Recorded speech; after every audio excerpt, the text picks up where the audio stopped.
Ejike Jamal, aka NaNa Man, and this is the problematic safe place. In the void. I miss my girl Dez. Where she at? Yo, man, Dez out this week. All right, but yo, trust believe this is gonna be a very, how y'all say, toxic masculine episode. All right, this week. But yo, welcome to the problematic safe place. Yeah. Hey, Nick, can you introduce? Oh, by the way, before we introduce the guest, man, I gotta say this: the word toxic. I'm fed up, yo. I'm fed up with this word toxic. Everybody be throwing around. Okay, I think the word toxic is now just a cop out for some. If you have a weak ass argument, you know what I'm saying? Like the word toxic, I feel like if your idea or your belief or the way you think is completely different from what the group is going with at the time is labeled toxic. Yeah, but we gonna get into that shit, man. I'm more fed up of that phrase, positive vibes only. I'm tired of that too. What does that mean? Life is gonna be up and down. Guys, we're gonna introduce the guests. Hey man, this is my boy. EJ and Dez think I'm crazy, but we live the crazy life. This is my boy all the way back from back when. We talking about. I know this guy since he was 12. Back in the field, baby. Hey, back in the day, bro.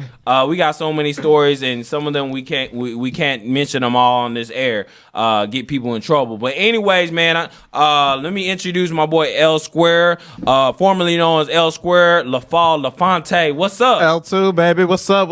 Word? How y'all put doing? his whole government name out there, yo.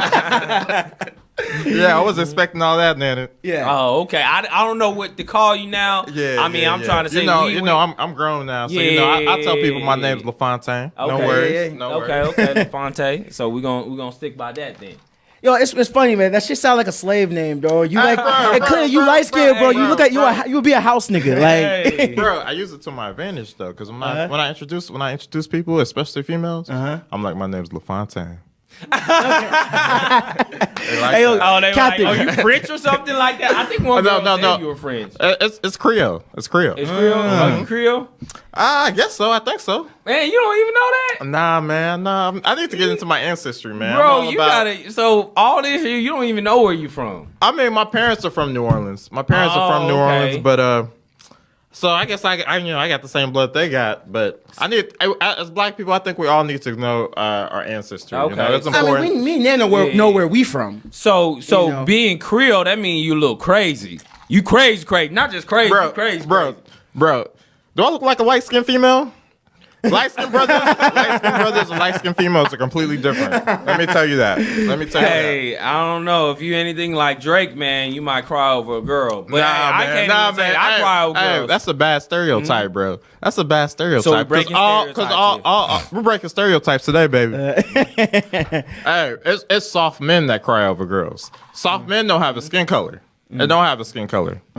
Hey, I ain't gonna lie, I cry over girl. Like, I'm trying to think here, like, what girl I ever cried. Bro. Have you ever cried over a girl? Don't lie. Bro. You on air. Have you ever cried? Me? Okay, I'm asking L Square, and then I ask you. Bro, so back in high school, right? Back in high school. Oh, by the way, me and NaNa went to high school together. So. Hell yeah. Yeah. So back in high school, right? My first girl. You remember it? Who?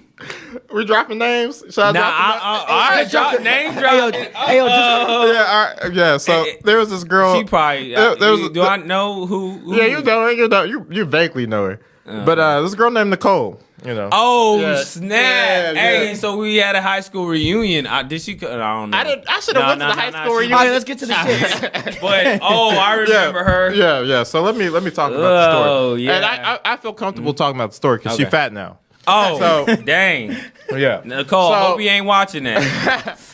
But yeah, so I was a sucker, but I was in high school. I ain't afraid to admit it. I still got kind of a light voice, but I had a real light voice when I was in high school. And so, I wouldn't have too many chicks my freshman year because, I was freshman year though. Yeah, it's freshman, sophomore year. Yeah. So, I did, I was lame. I was scared to talk to females or whatever. But so I met this girl. We was in math class. Her name was Nicole. We chopped it up. We started texting, doing that kind of stuff. Talked on the phone, did stuff high school people did. So eventually, asked her out on a date. We went to putt-putt. I was that sucker dude, man. I bought her a bouquet of flowers. Oh, yeah. But see, that's when you had your innocence. That's good, though. I thought I was doing the thing, man. You doing the right thing. I asked my mom. Yeah. I did chores around the house. Yeah. asked her, let me borrow $30. I bought her a nice bouquet of flowers. I thought I was doing Did your that. mom tell you to do that? You made an investment. Nah.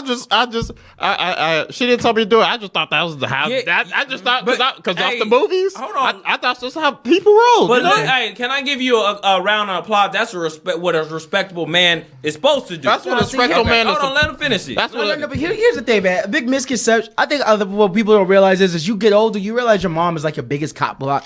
Because pretty much all the things that she tells you that women want or ways to treat a woman to get women, you realize later on that that's not it. You know? I mean, I think it depends per person, but let me. And as I got older, I knew definitely that was not the wave. Yeah, that was not the wave because eventually she blasted me on that. But let me continue. She blasted me. She blasted me on it. So, but anyway, bought her the flowers, met her mom. By the way, her mom looked good. Okay. Look good. Her mom's single right now? I don't know. Right, I might have to ask her. I might have to check and see what's I like on Facebook. girls a little older than me, anyways. Yeah. Oh, you a cougar chaser, Nana? Huh? Me? I know a couple spots up in Dallas. Huh? I know a couple spots out in Dallas. I know a lot. Legacy. Legacy, Grey Wolf Lodge. Yeah. But go on Just with the go story. to the W around after 7 p.m. Yeah. So we was chilling. We went on a couple dates. I met the parents. I would go over her house. She came to the football games we used to play in. But this whole time, where I was doing all this stuff for her, I was buying her flowers. I would buy her lunch. Walk her to every class. Yeah. I was in love. I was in love. But as a man, you can always have that sixth sense and feel like when something's wrong and something's not right. Yeah. So 2 or 3 or 4 months later, something passed. I was real cool with her friends, and her friends was just telling me like, don't get too close, don't feel too comfortable. And at the time, I didn't know what that meant. But make a long story short, she was messing with her next door neighbor. I was getting, I was getting, I didn't get no play, but next door neighbor got the whole cake. Oh, yeah, and by just being there. Yeah, man. Just being a body. And I'll tell you this. I'm not afraid to admit it, man. I cried, man. Yeah. I cried. Hey, hold on. Let me tell you how she broke up with the dude, man. Let me tell you how she broke up with me. Okay. So tell me why she came to my house, right? She came to my house at like 8 o'clock, 7 o'clock in the morning. She came to my house. Damn. Brought back the flowers that I gave Ooh. her. Brought back. Were they alive? It was the fake flowers. Okay. It was the fake flowers. Yeah. It was the fake flowers. That's what she blasted me on. She got. We went to Six Flags. I got with that huge teddy bear. Oh, and Six Flags, them teddy bears expensive. You know what they I'm usually saying? $10 at Walmart, and Six Flags is You like know what I'm $100. saying? So I a couple T-shirts, whatever. She came to my house at 7 o'clock in the morning. She came to my house. My mom answered the door. She was like, "Hey," she was like, "Can you give this to LaFontaine? Can you tell him it's over?" And then my mom was a real one. My mom was like, "Nah, I'm not gonna tell him. You got to tell him yourself." That's real. Yeah, That's real. So I remember this day distinctively. So it was like 7 o'clock in the morning. My mom opened the door. She was like, "Hey, Nicole wants to come talk to you." I'm like, "What?" I come up, Yeah. Crossing the eyes and shit. Yeah.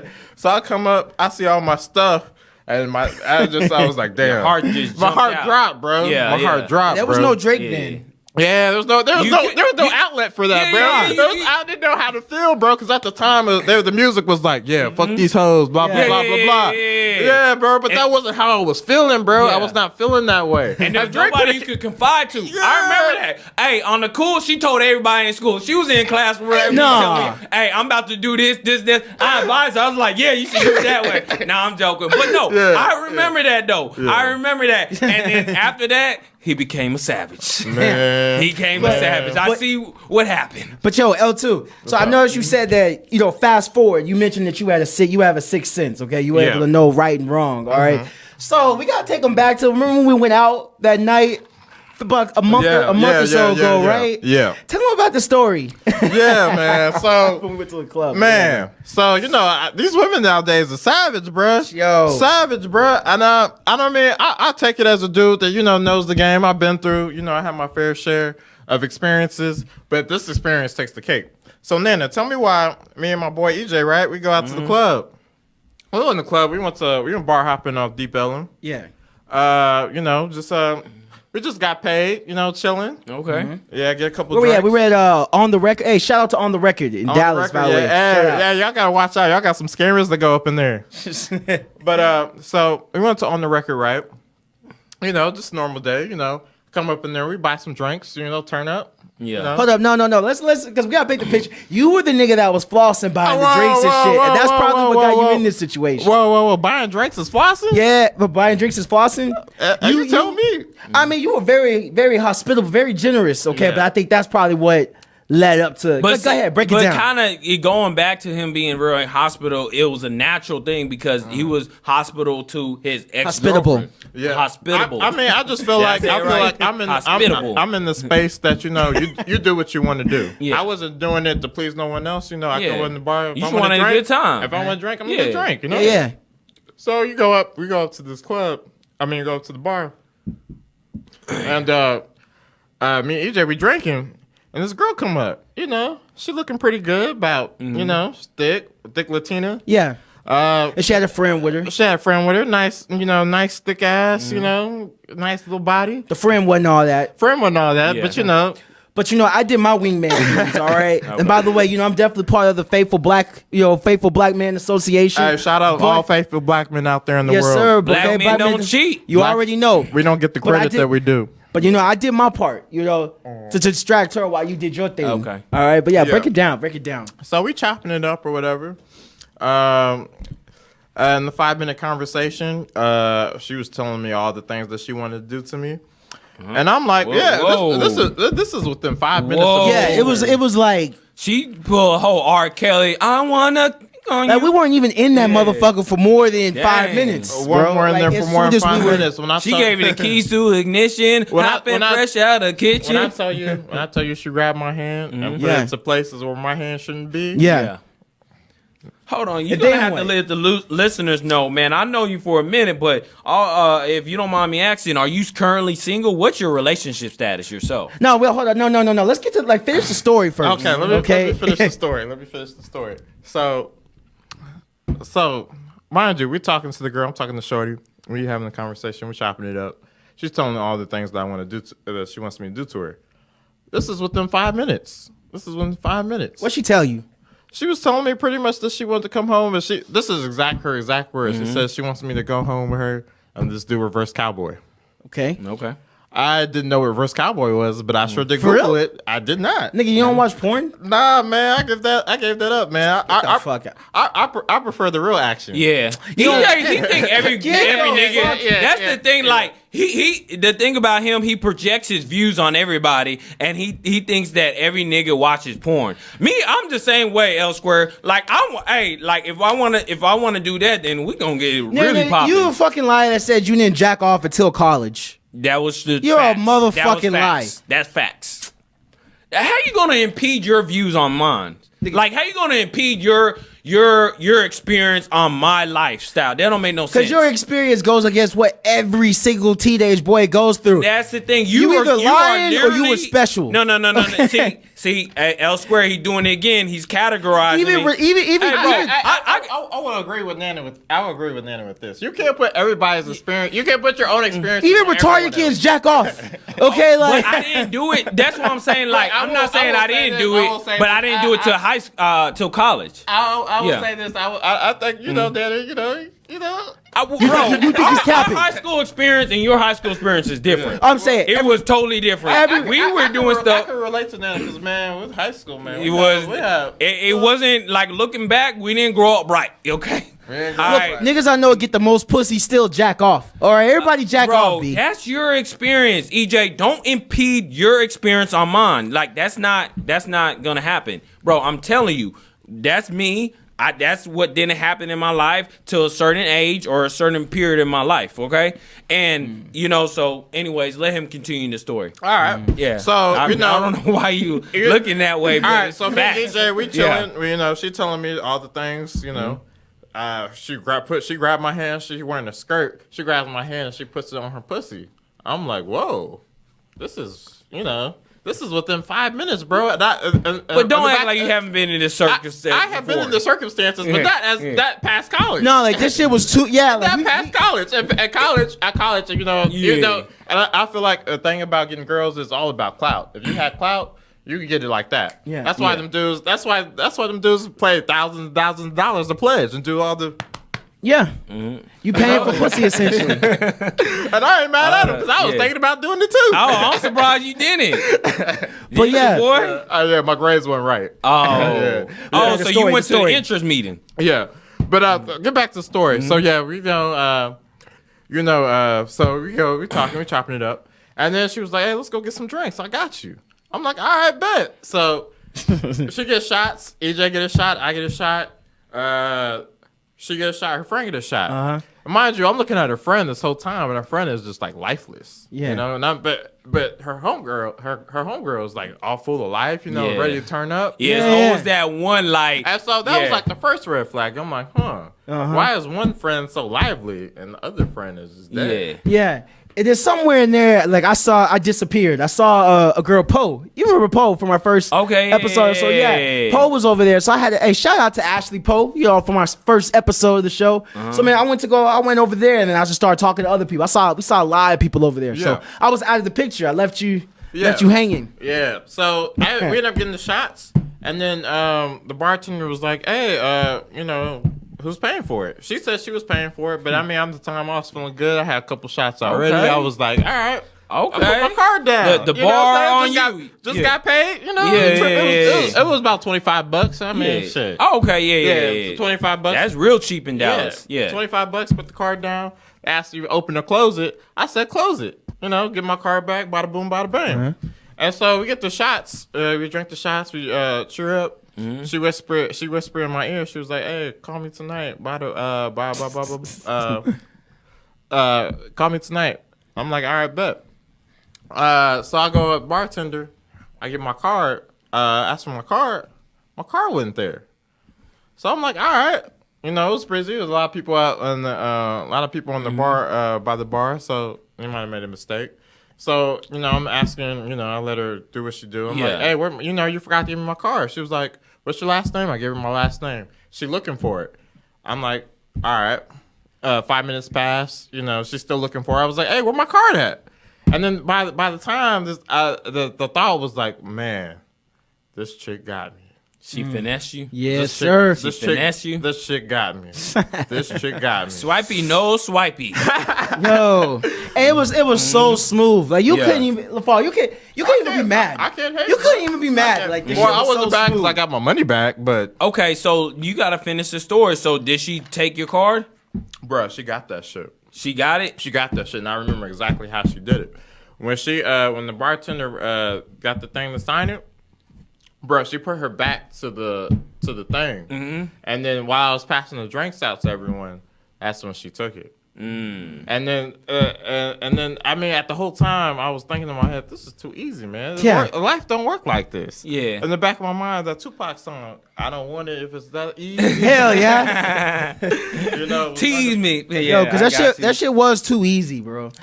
I felt bad too. But the reason why is because, you know, NaNa can attest to this, man. We used to, bro. It's still easy to me. In Like, high school, I don't know in how high to- school, it's man. very, In high school, and even in college, brother, chicks would throw themselves. Even till this day, EJ. I'm not gonna say to this That's day. why I'm not trying to bring that, and I'm not trying to, and audience, listen, I'm not really trying to put like make myself bigger than what it is, or you know this and that. But it's facts, like you know. Hey, I mean, and I'm not even on that path or that trajectory in life where I'm just so proud of how many women I'm being with or this and that. I'm on a different level. But I'm just saying, for me, at least I can speak for me, and I seen it from my boy L Square too. You know, females did throw themselves at us, okay? And that's in the past, present, and I'm pretty sure it's going to be in the future too. So why don't you have a girl right now?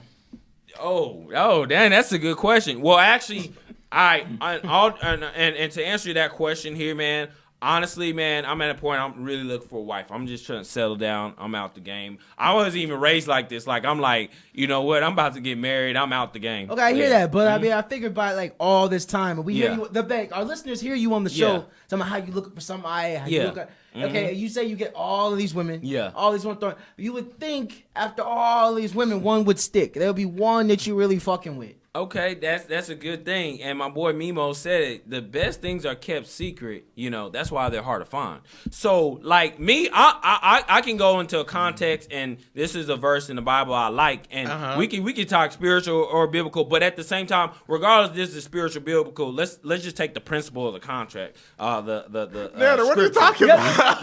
let me give you the principle of the scripture. It's a Proverbs 30. You know, he said if a man finds a wife, finds a good thing. So it's like, I'm not necessarily just looking for somebody who just, it looks good to be with me. Like, I really want to make sure we're compatible and we're contributing. What's to each compatible other. for you? It's like it's like we have the same end goal in life. What's your end goal? End goal is, man, I'm about to shoot by next year, man. I'm about to just try to get married, have kids, and be left alone. That's how I am. Like, that's how I was raised. So the end goal is to get married. Get married. A lot of chicks want to get married. I feel like marriage build for some a guy. I feel like marriage for the guy is like a guy losing all his cards. Because honestly, what's in it for a guy to get married? Absolutely. What's in it for a guy to get Absolutely married? Nothing. Because if you bring it, if you think about it, Yeah. you think about guy gets married, guy has all this money. Yeah. You get married, the chick divorces you. In Texas, they have no fault divorce. Your wife can literally cheat on you. Yeah. Cheat on you, get a baby by someone else, divorce you, and you still lose half your money. Yeah. You still lose half your money. You see your kids every other weekend. I see. This is how I look at marriage. I look at it as a partnership. It's just like you go into a business partnership that is not necessarily like. But it's a partnership. It's a partnership. It. It's a partnership that someone can lose. Someone can get out at any time without any notice that whatsoever. Answers the question that I told EJ. Like, that stuff take time. Like, you're not just gonna be finding somebody, and to everybody is different. Okay. Like, yes, I can find a girl, and you know, I got girls in DM or texting me and this and that. That's cool, you know, and they're respectable ladies, and some aren't as respectable, but still, nonetheless, like, bro, it's gonna take time for that. It's like going to a buffet for the first time, and all the food look good. Think about all the food look good. You don't know what to choose from. You're like, dang, that's good. That's good. You gotta do your research. But you said you never had a real girlfriend before, right? Not no like. I never known Nana to have a girl, yeah, man. not no full time. Nothing like that. I mean, I like. Don't get me wrong. Like, I've talked to women, and, you know, for long periods of times, maybe not more than a year, but like, you know, not no full on girlfriend.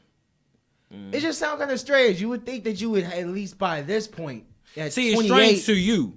You would It's think by strange to you, 28, though. no, because Yeah. like you go on and on Yeah. saying what you looking for somebody, Yeah. you try to find somebody. You would think Yeah. by 28, you would at least have found somebody in that time to have a serious thing with. And maybe it worked out, and maybe it don't. Yeah. But you would think that would have happened by now. Man, and that's the thing. Like, I think especially social media force people to do stuff in a time that's not feasible for them. Everybody's time in life is different, you know. And to me, God puts an expiration date on everybody, and it's not going to be the same. Shoot, you might live, you know, 10 more years from now. Is it you, Nana? Versus. Is it you?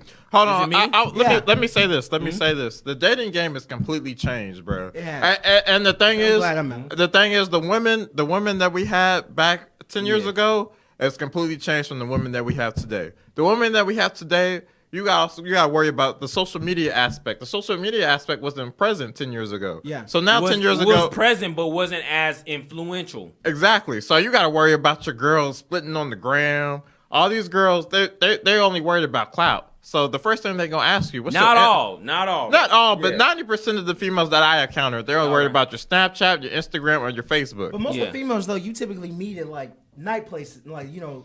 I mean, night not outs, right? necessarily though. You could go meet a girl at the park. You could go meet a I girl mean, at the I know library. you could meet a girl, but I thought like with you in particular, I think you meet most of yours out like at night, you know, nightclubs and shit like that. Bars. But you also gotta understand when you meet a girl at a nightclub, you gotta understand where that, you know, you gotta you put that girl in that box automatically. That's what I'm saying. Like you automatically attract a certain type of girl at certain locations where you meet them. Exactly. And I'm saying, I know like from what I know about you, you typically go out a lot, or you go out, you frequently. I used to go out a lot.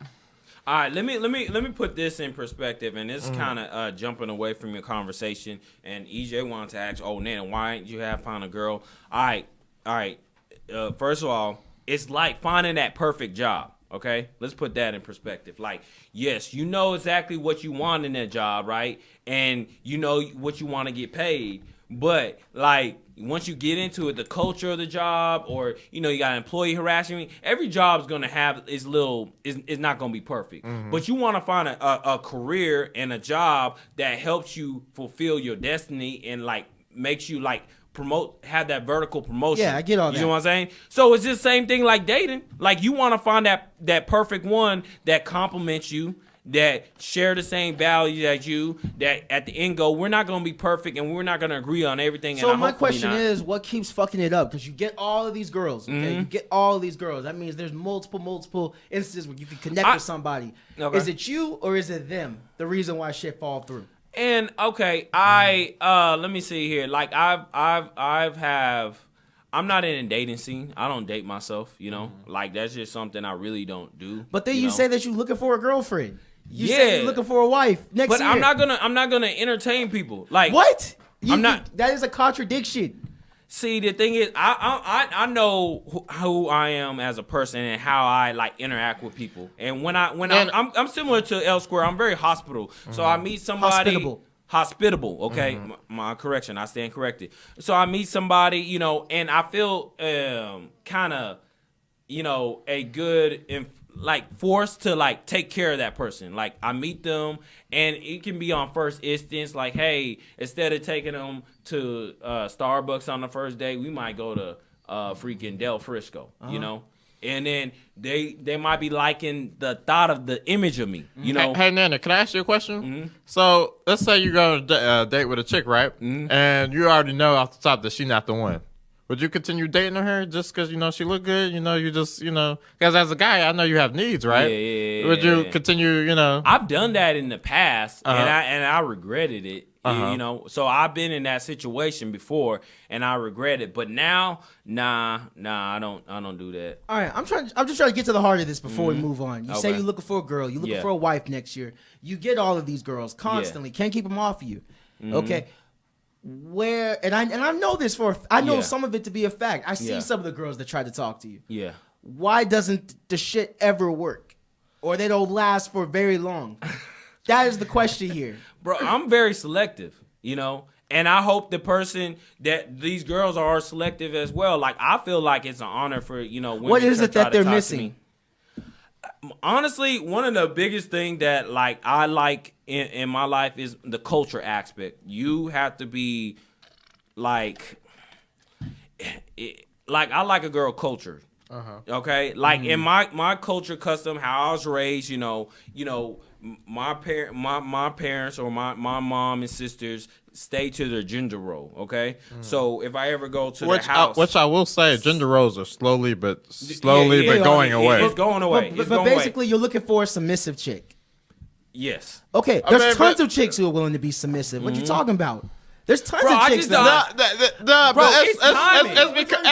it's becoming harder. It's becoming harder to find. To NaNa's defense, becoming a submissive chick is becoming harder to find. It's becoming real harder to find because with girls in the workplace, which I completely, women want to work. That's fine. But back in the day, back in the 70s, back with our parents and our mothers didn't have to work. Yeah. Mothers stayed at home. I completely agree with you. That's exactly why I say that modern marriage isn't working because traditional roles have changed. Like traditional dating hasn't caught up with modern marriage. Okay, I'm sorry. Traditional marriage isn't with modern dating, modern relationships. Okay, like you said, gender roles have completely changed. Women have far more rights, far more choices than they did in the past. I think the reason why there was hardly any divorces because roles were so understood back then. The reason why there weren't divorces is because the woman needed that man to to survive. You know, the man needed the woman to hold down the house and raise the kids. Everybody understood their roles, but now everybody can. You know, women. I'm not saying that I'm against women having more options. I mean, it's good they have more opportunities, but there's a trade-off. With that, there's less dependency on each other. But back to you, Nana. There's clearly a disconnect somewhere. Okay, there's There's clearly timing. It's just coming time, bro. No, I don't buy that. I don't buy that. What is going on? Why do your relationships or these things with these women fall? I'm trying to get to that. I don't really even get in a relationship with these when I mean relationship, I don't mean like actual titles, but I mean when you meet somebody, y'all click and y'all start talking for a little bit. You would think after all of these years, like when you, it's like watching a movie. It's like going nowadays. Like dating's like going on Netflix, all right? And it's like every Netflix movie look good. You want to find the next Netflix movie or series that you could just walk all the way through.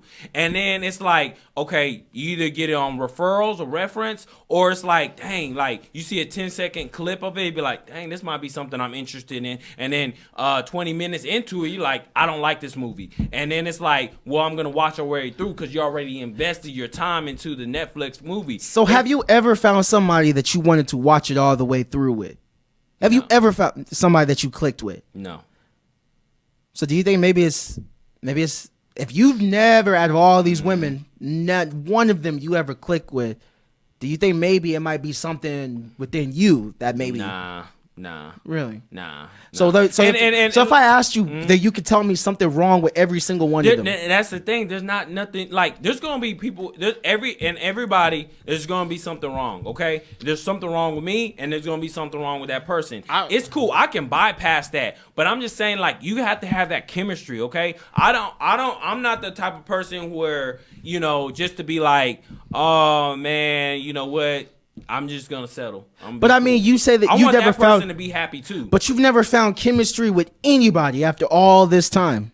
You never had chemistry with anyone. After a while, you grow to have chemistry with people. So who's that person for you? Who I had chemistry with? Yes. I mean, you know, I had chemistry with a girl in college. I had chemistry, you know, with a girl in LA. Like I had chemistry. So you've had chemistry with but girls. I will say, but this. it was them. I will say this. No, there's not. That's the. Hold on, guys. Let me get this point out real quick, L Square. Okay. All right, and I want our audience to listen. Okay.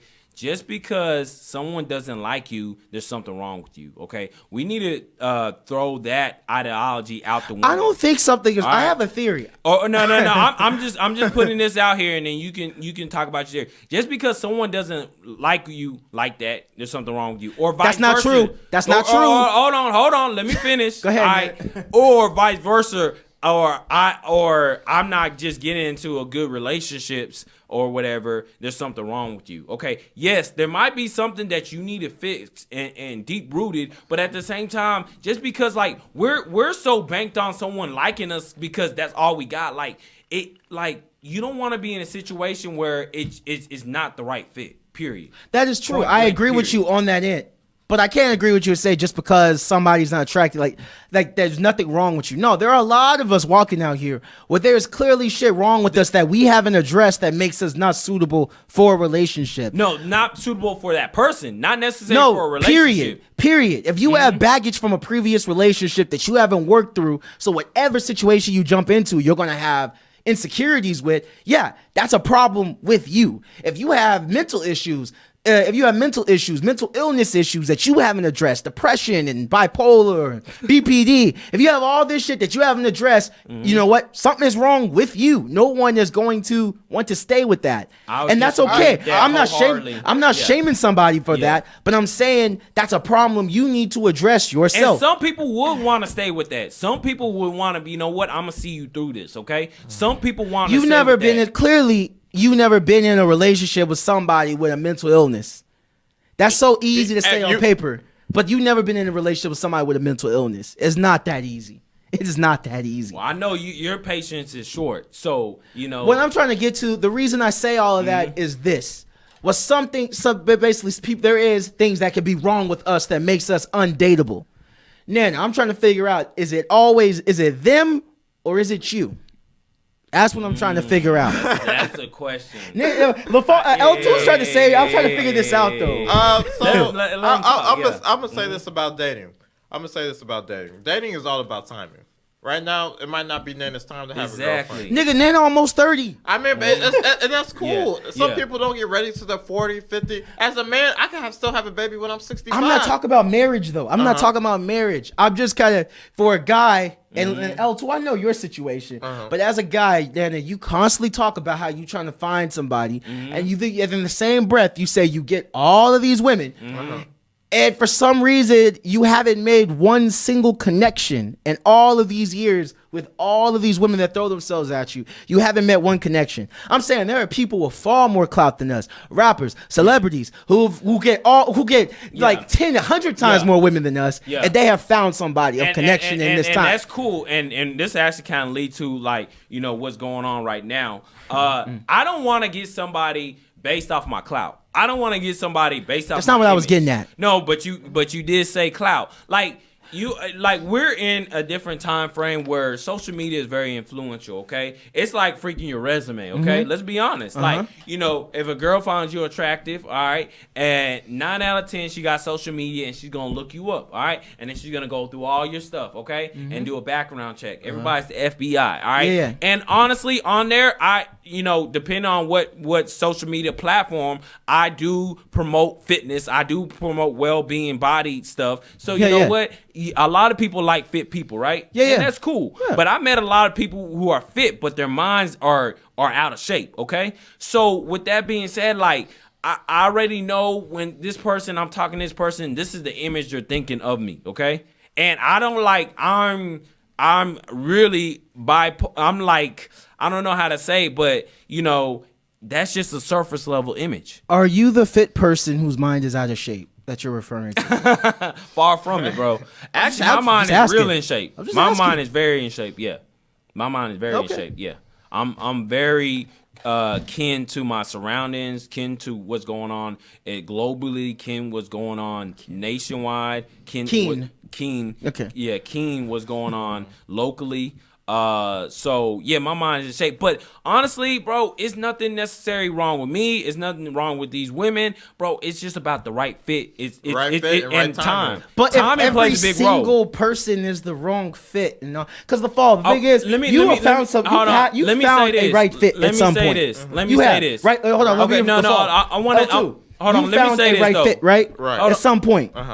Let me say My question is, Nana, you say you have never found the right fit. Okay, I'm saying fit in time. So let me say this. So, you know, I've been back and forth interviewing with companies, right? You know, and during this time period, and, you know, it's just been like, okay, you know, some offers I'll get and I'll be like, man, I don't want to really work for this company. And then the ones that I really want, I don't get. All right. But it's all about timing. All right. Self-worth. And Self-worth.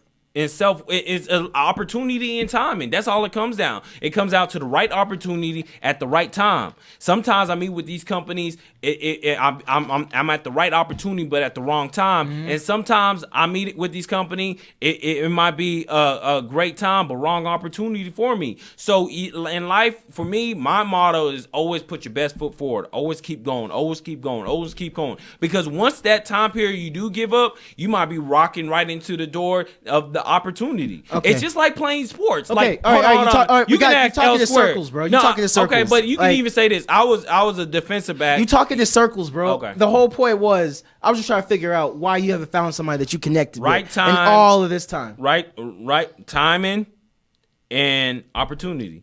Those two things. But you don't think you? Because some girls, my wife might be dating another guy right now. Okay, word. Now, last question. We're gonna move on. Okay. So you're saying that there's nothing. You don't think evaluating yourself, there's nothing missing. Nothing. Nah.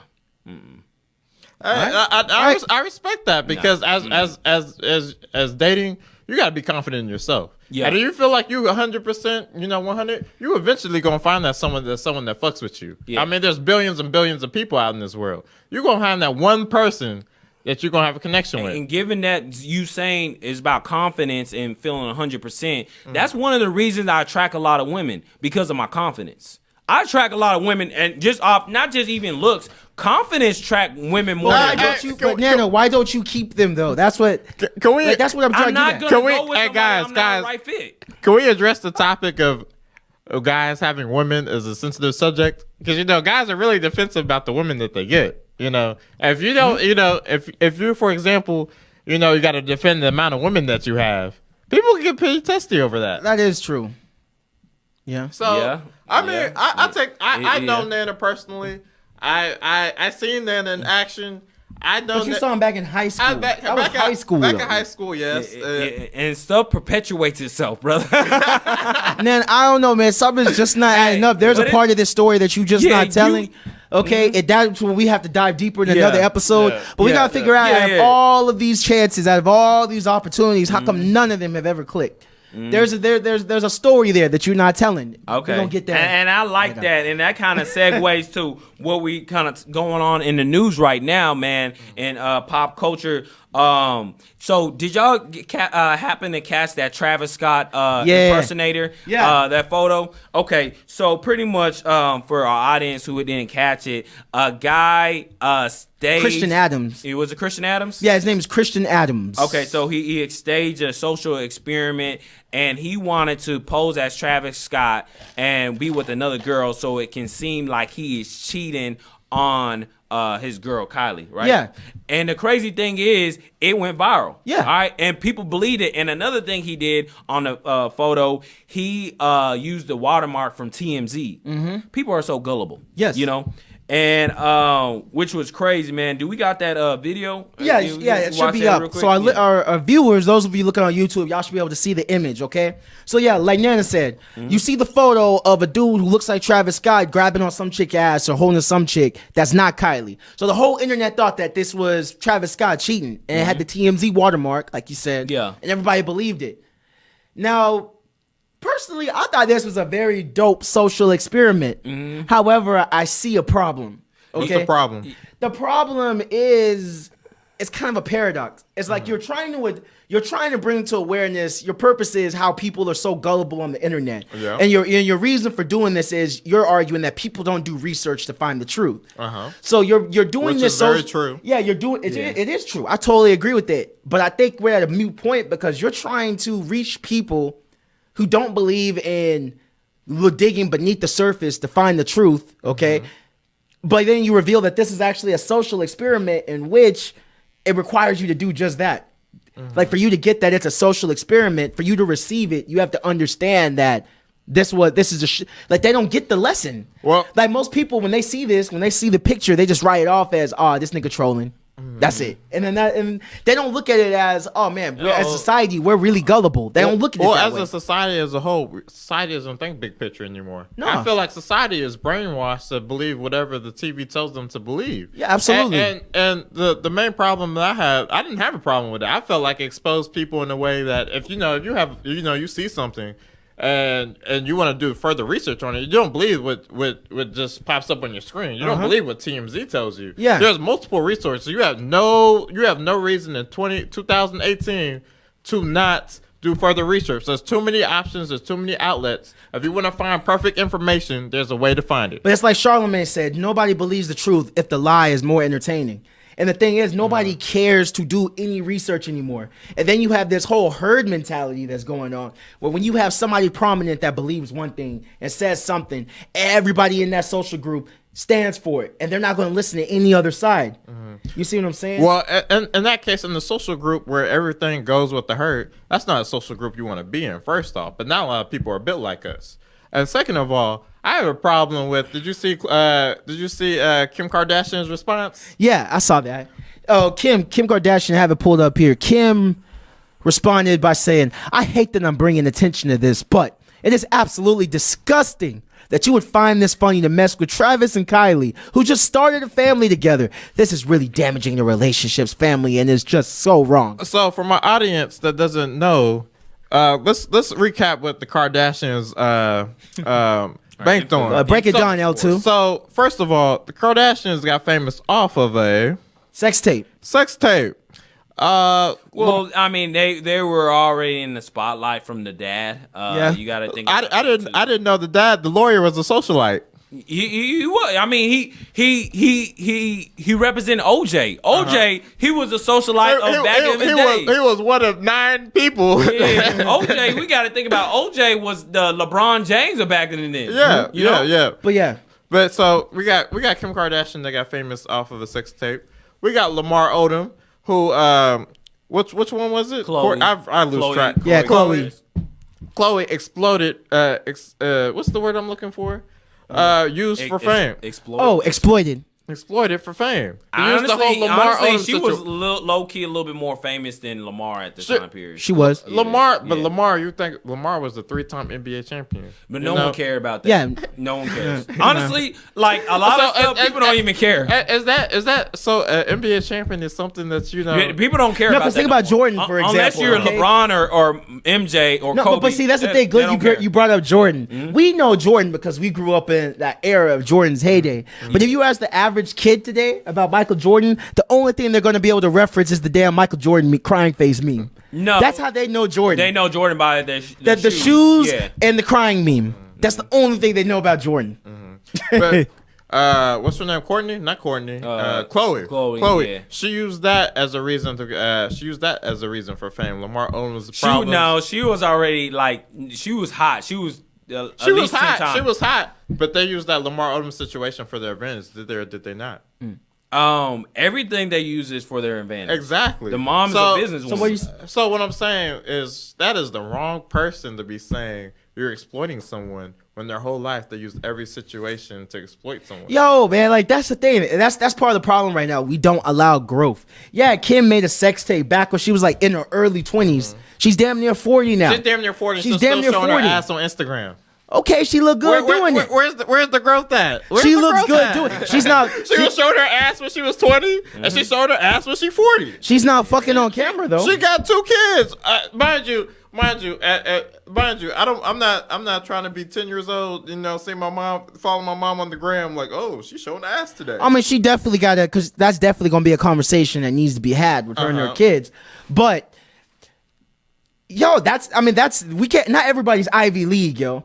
Not everybody, like Kim built an entire empire off her ass. If you want to say that, she did. But it is what it is. Yeah. She put her entire family on. But at what cost? What cost to American society? What cost to your sisters? Your little kids, Kylie has girls. Like a makeup line or whatever. She has a makeup line, but she also promoted the fact that she has fake lips, fake ass, fake titties, a fake face. She has pretty much a new face. And what are these girls bringing up? What are these girls coming up in high school, middle school? What do they expect? What are the expectations of beauty? Because they think, oh, I could just get this lip liner and then I'm having. But let's be honest though, the things that they're emulating is what black women look like.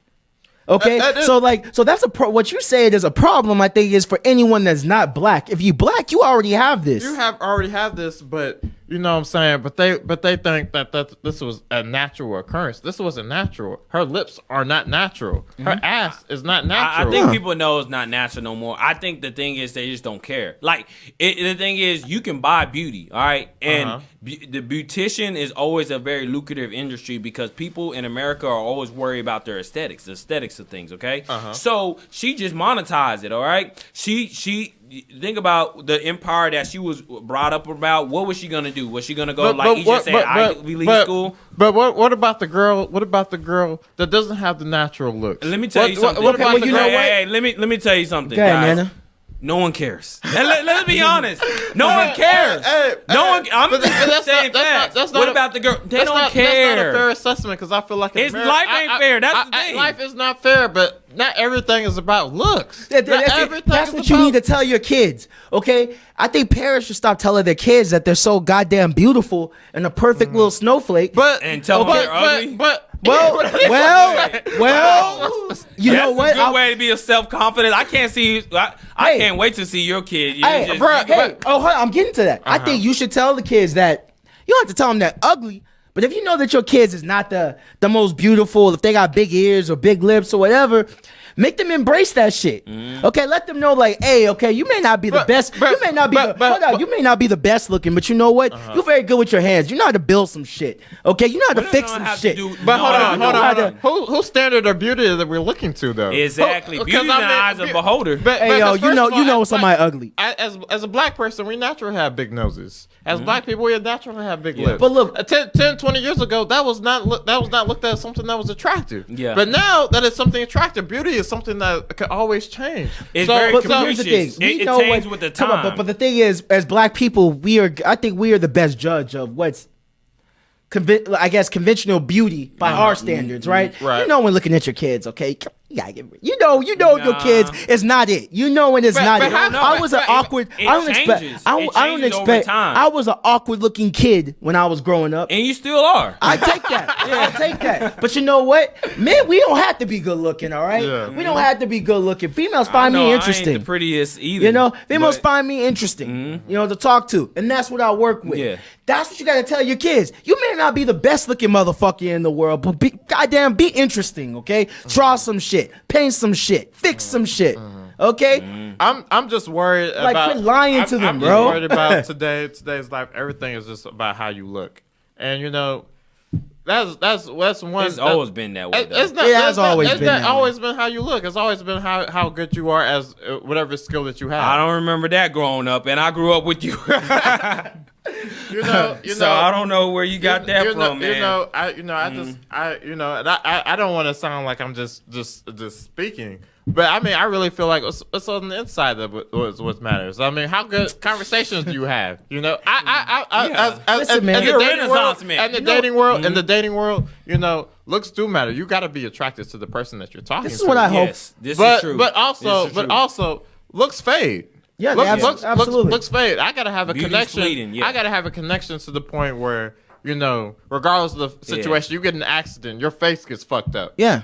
I'm still gonna be down for you. Yeah. Because of the simple connection, not the physical, but the emotional. You connection. had something beyond that. But I want to ask you this question, L Square, because you still ain't answered. For our viewers and listeners out That's here, girl shit, man. Viewers and listeners out here, because we got some women out here that listen to the show. What is your current relationship status? Oh, man. Right now, I am currently. I'm currently. How can I say this? I am Fucking around.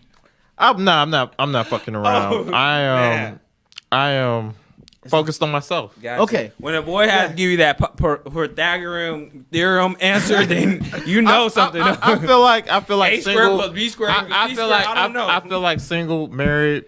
I feel like there's only married and not married. You know. So you single. I'm single. Okay, then. That's all you got to say, because you don't have to give us a Chicago-style 3-paragraph answer. Just tell us what it is. MLA format. Yeah. But yeah, so I feel what you're saying, LaFall. You know, Yeah. be yourself, you know, or love, be some. But you know, that's why I hope and I pray that my kids are ugly, are awkward looking kids growing up, and then Don't they worry, grow. they will. I hope so, You'll and they get that. grow into their features. You know why? Because they become humble. Like when you have a kid that's always been good looking, all the chicks that y'all are complaining about that y'all try to get at on Instagram, they're difficult, they're unreasonable, they have no sense of accountability, or spoiled. That's because they were good looking and spoiled and privileged all their lives. But you have a kid who was ugly or awkward looking growing up or obese. Guess what? They had to humble themselves. They had to develop more than just a pretty face. They had to have a good personality. Okay? They had to go through things the hard way. They had to learn how to work hard. They had to develop original traits. They had to develop a skill set. So I hope my kids are awkward looking growing up. Is this something you want to share with us? How was your childhood? Is this something you want Yeah, to share we with us? dove deep into our life. You know, I'm like, What you wanna know? did they pick on you that bad? Like, I don't understand. I think you missed the entire point, man. But yeah, what I you, probably did.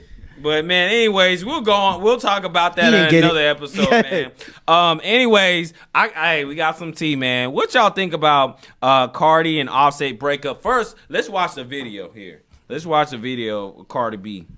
A divorce, and I'm gonna always have a lot of love for him because he is my daughter's father, and yeah.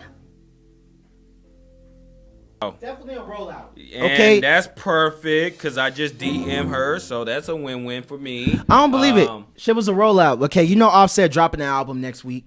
They pulled the same shit when when he was dropping when Migos or whoever would somehow one of them was dropping an album before and they did the same shit. I don't believe it. I don't believe it at all. We still got the other video. Okay. Yeah. No. Well, before we go in depth, let's watch this other video. It was so funny. The alleged mistress of Offset. What's her came name? out. Cuban I don't doll. even know. She made a Oh, no, you talking about the other post, chick. a post herself talking about she feels very bad. Let's watch it real quick. I kind of read or kind of see things, but I haven't it took until today to actually get into this, seeing everything. You know, a lot of girls would just deal with this situation and just be like, yo, I took Cardi B's nigga, or I'm the reason that they're getting a divorce or anything. Like, I feel ashamed. You know, growing up, it's a lot. But just coming from me and to Cardi B and to her fans and to her family, to her situation, these were never my intentions, and I never wanted. Can you rewind it back when she said in the beginning? Saying, she said she didn't know they were married. Married. No. Oh, you married. How serious marriage was. Oh, okay, that one. Yeah. I didn't know how serious this marriage was. Okay, stop right there. The fuck you mean you didn't know how serious the marriage was? What? Oh, y'all. What? Nowadays, when you ask people, are you married? Or say, is either you married or you married. Ship for play. What the fuck? I was like, you got a wife? Or oh, you married, For real. Okay, for real. Y'all married, y'all just playing. I mean, granted, I do believe that there is a starter marriage culture, but God, I didn't know it was serious. Yeah. What? And that in the sense kind of makes me kind of sad, because when I eventually want to tie down the knot, I want it to be, marriage is slowly something that's not becoming something that's real. You know, marriage, the divorce rate in America is so high that when you're married, you're supposed to stay married for life. And that's something, marriage is something so devoted, something so not respected. It's that's what I'm saying. A lot of women today have what I think is a starter marriage mentality. Okay, when they see all their friends getting married, everybody around them getting married, they don't care who it is. They just want to get somebody at that moment so they can fit in as a social status. And then 5 years later, get divorced and then be at the same shit again. Yeah. Marriage is not forever anymore, man. Yeah. It's not. I don't know, man. I disagree with So both y'all Nigga, you never even had a girlfriend. bro, it's timing. It's timing. Yeah. So what was Cardi's response to all this rumors? I mean, well, I think all she said was what we heard was that video. You know, she's just it's just that we fell out of love. So they're divorcing, right? Yeah. She was like, it takes a long time. I feel like the main problem with what was going on with her wasn't the fact that Offset was cheating. Because from my knowledge, she was cheating all throughout. She was pregnant. When she met him, she was cheating. I feel like the reason why Cardi was going through a divorce is like this: you could cheat with whoever you want to cheat with. But if you cheat with someone that's my rival, because I'm under the impression that she's a rapper, right? Yeah. Cuban Doll? Cuban Doll's a rapper, yeah. Cuban Doll's a rapper. So when you cheat with someone, that is my quote unquote core worker, or someone that does the same thing that I do, that's when it becomes a problem. Because it wasn't a problem when we was cheating with Mary Jane. Well, you know what? That's funny, because last week I said on the show that I think a woman would never leave a man for cheating unless everybody knows. Okay, if no one knows about the affair, I think a woman will stay with him. No. They've been knew about Offset cheating on Cardi B. This is not the first time it came out. But check this out. But I don't believe it. This is my assumption. Okay, Cardi B is a businesswoman. Okay, they the labels put that relationship together intentionally. All right, Cardi B, she needed to get her reputation up, getting in the game. When she dropped Bodak Yellow, she been going out with Offset. He's the hottest guy in Migos. Migos like the second hardest rap group. Well, the first hardest rap group in the world right now. Okay, so that's the power couple. Yeah.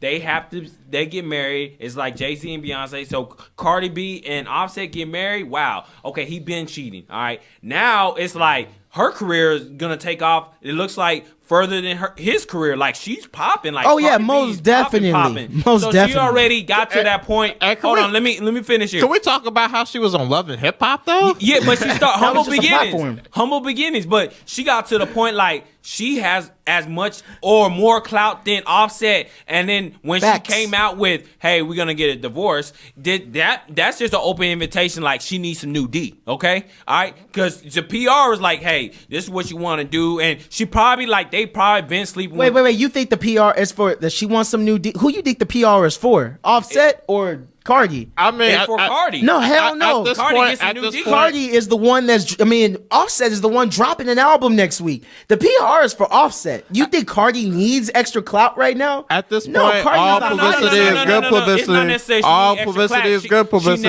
now It doesn't she- matter if it's good or bad, because I mean, you can't get worse than the former stripper turned multi-platinum album. So nothing Wait, what do you that mean worse? What's wrong with that?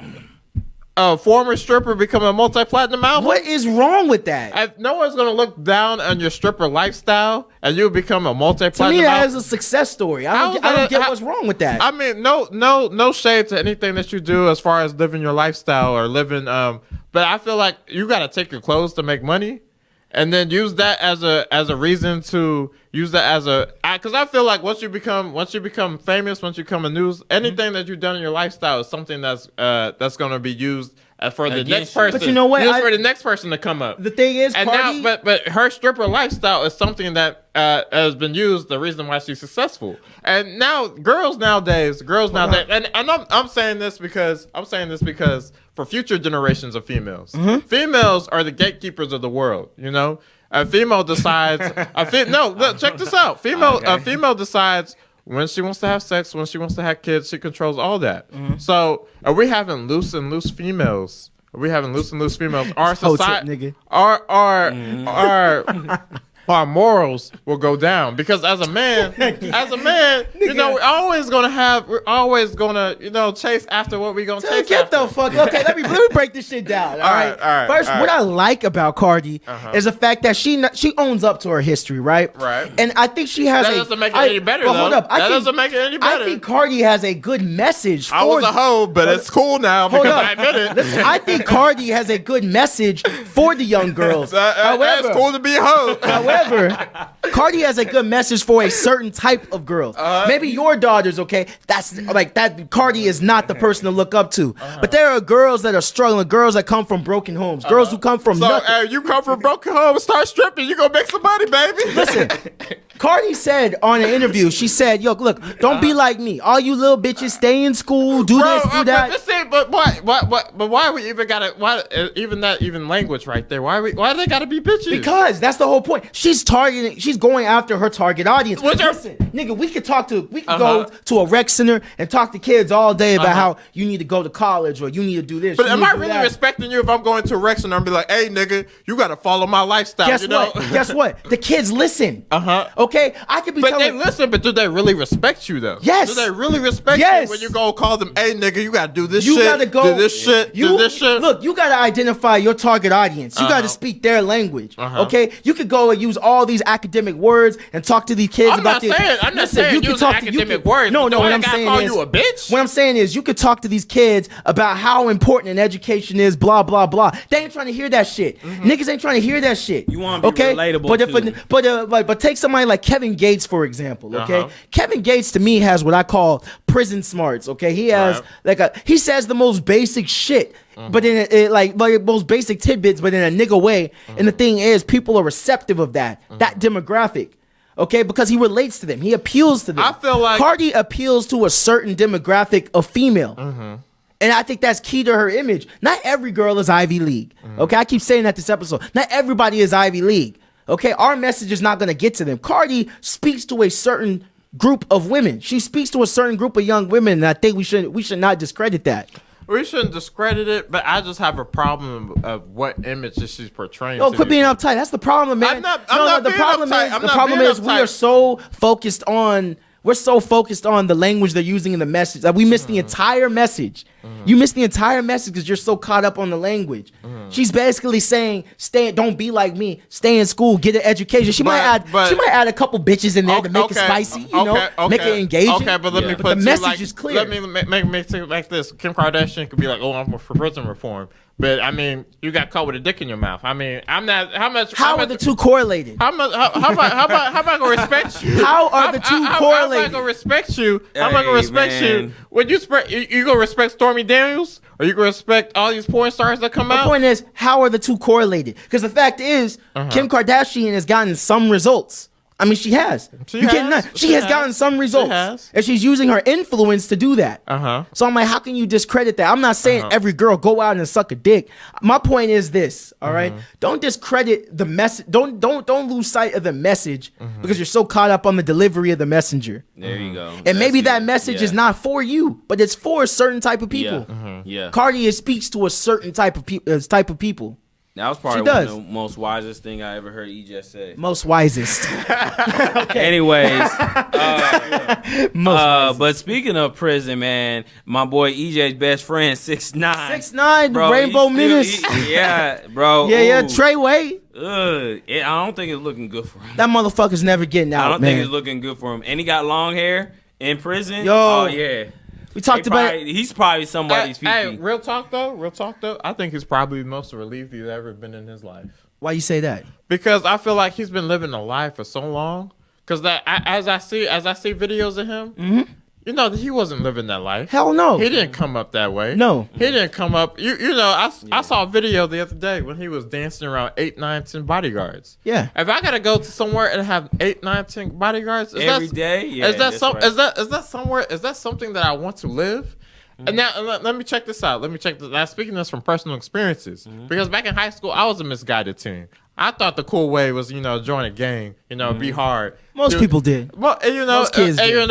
And then I slowly but surely realized that's not the way to live, bruh. Because I remember distinctively when I come up, I don't know how many of my viewers have watched The Wire, but I put it like this. Even on The Wire. I put it like this. I was a Naaman. For the people that don't know, Naaman is his dad was an OG in the game, killing people. Doing he put in the time. Naaman, he wasn't built like that. He was a soft kid. He was someone who thought he was hard, but really wasn't. He was someone who wanted to live that life, but deep down that wasn't inside him. And I feel like that's 90% of Americans I feel like that's who Tasaki was. Identity issue. It's an identity crisis. So, and then I also think that keep going. Yeah, I think that it is probably a little bit. It gives him time to self-reflect, with life, and he's not bombarded with paparazzi, with Instagram. Like he can actually make conscious decisions. So I think that is a little bit of relief. But anyways, man, this guy's in it. He's in it. Cool thing. The judge did drop his sexual misconduct case was closed by the judge, so that's a good thing. But honestly, I think that was just a decoy to set him up for the Fed case, the Fed charges. I think that's something as the kind of quote unquote technicality. Because you can't be on probation and be on a federal trial at the same time. But that's what I'm saying. It was just a decoy, because when he got, honestly, I thought he got off too easy with the sexual misconduct, and especially his status and what he promote and how he came to court. Like, I'm thinking they're gonna hammer to him. I'm gonna put it to you like this. You say that. Have any of y'all seen that Fifi video? Yeah. Considering the things that he's been accused of, did you not see how that video was marketed to kids? And in such a way, it was a sexual manner to where him and Nicki Minaj were playing kiddie games. It was like they're making fun of the fact that he was accused of something serious. And that's something that I don't respect because sex abuse, especially of young kids, is a serious thing. Okay, now, like, and here's the thing about that charge, though. And I'm not justifying it at all. I want him to get be held fully accountable for it. But he's not an R. Kelly in the sense of, he was 17 at the time. Right. He happened to be present where a young girl, a 13-year-old girl, allegedly was given head or something like that. Yeah, was giving head to somebody in the crew. 6ix9ine was present. Yeah. Okay. Yeah. He should be held accountable in that situation. But I mean, let's just put it like he's no R. Kelly when we have a tape of him fucking some underage He's no girl. R. Kelly in the fact that he penetrated a 13-year-old girl, but to make light of the situation, that people know that you are in that situation, and to make fun of that in your video, that's not something to take light of. I agree with that. I agree. But what y'all think? Also, just today, they talked to the lawyer. The lawyer, I think TMZ definitely got a link with the lawyer. Oh, all yeah. right, and said that TMZ is the feds, man. They more power cooperate to with the him. feds. But they say Lance Lazaro, okay, 6ix9ine's lawyer, is claiming that he's not snitching, and said that the plea deal is not even on the table. Like, well, even if they were offered, 6ix9ine wouldn't snitch. He has to say that because that's gonna spare his life in prison. Nigga. Eventually, he's gonna snitch and get a plea deal and be out that. Because if he says yes, we're working closely with the prosecutors to get 6ix9ine out, then his homeboys will be like, hold on, so he must be working with the feds. Let's get him. We're gonna get him in prison. You gotta keep them You gotta niggas from protect them. keep them niggas from pulling that rainbow hair from the back, man. Hey, if I'm What you 6ix9ine, gotta do? I'm snitching. Hell if I'm yeah. 6ix9ine, I'm snitching. Hell I'm singing yeah. like a bird. I'm singing like R. Boy. Kelly. I believe I Hey. can fly. Yo, this shit is a cautionary tale, man. I agree with you, L2. Like 6ix9ine is definitely a kid that you could tell wasn't about that life. He wasn't about He was that. not about that life. And the thing is, he's a cautionary tale of what fucking with niggas will do. When you fucking with Exactly. niggas, Exactly. you gonna go down with them. And I feel like real talk right now, currently, he's relieved of the situation. He's relieved of the fact that he doesn't have to live a life. He can finally be himself. I totally disagree. Okay, that I mean, granted, Okay, I granted 5 years into that 50-year prison sentence, he's like, damn, I shouldn't have done that dumb shit. Yeah. But right now, I feel like genuinely, he's in a point where I don't feel like I have to live that lie anymore. I don't have to be 6ix9ine. I can be Daniel. I can live my life. Yeah. I can, you know what I'm I saying? like I don't how have you refer to him to his first name, Danny? Yeah. because I mean, at the end of the day, 5-10 years from now, well, Bobby Shmurda. People don't talk about Bobby Yeah, Shmurda we no ain't more. worried about him. No. KK. Hey, Take it. That nigga's never getting out. and that just shows that. Yeah. Oh, by the way, today or a couple days ago, TMZ just found footage. Okay, I tell you, man, this nigga's never getting out. But they just found footage, okay, of 6ix9ine being present during a shooting incident or during one of the robbery incidences. You can see Shotty and 6ix9ine in the video. So basically, man, the feds, they had all this information. They was just waiting for the right time. So we're gonna play the video. It's silent, but it's taken from a security cam. Yeah, let me check it out. So, from our viewers, it'll be a little hard to see, but you'll see Shotty running out of a car. He gets out, and you'll see 6ix9ine step out of the car. But basically, this is proof of that this was the night of during one of those robbery instances that was mentioned in the report. So it's a silent video, but it's taken from security cam. But yo, this is just more mountain of evidence. Yeah. Treyway. So it's going down. All right, man. And then his album got leaked too. Yeah. Which was actually, I didn't listen to a whole thing, but it was actually pretty decent. The album was decent. it The had a first one lot was of better though. super- I'd be stars damned on if I it. listen to a nigga with rainbow hair. Yo, man, shit You dope. What you say? I said I'd be damned if I listen to. Hey, I said the same thing right last year. I wasn't gonna listen to him. Yeah, but it's 6ix9ine 6ix9ine, he grows on you, bro. You. Everybody has like you want to see that guy do good, even though he trolls on the internet. No one wants to see him. I don't- I Yo, mean, you switch up because you said the same thing about X too, and then he Wait. died. And then Yeah. you said because remember when I used to from the very beginning of this show I used to say that X was the future. X was and you used to shit on the dude, say he was ignorant, said that, and then after he died, you switched up and said, because I actually like his music. Anybody's death, all right. You can go to anybody's funeral. Nobody's gonna talk down about the dead. We're only gonna say good things about. I disagree with that too. I disagree with that too. Hey. Okay, if you were a piece of shit living, then I know not to have you at my funeral because you'd be like, man, this guy. if you were a piece of shit living, why would I say anything good about you now? That's fake as fuck.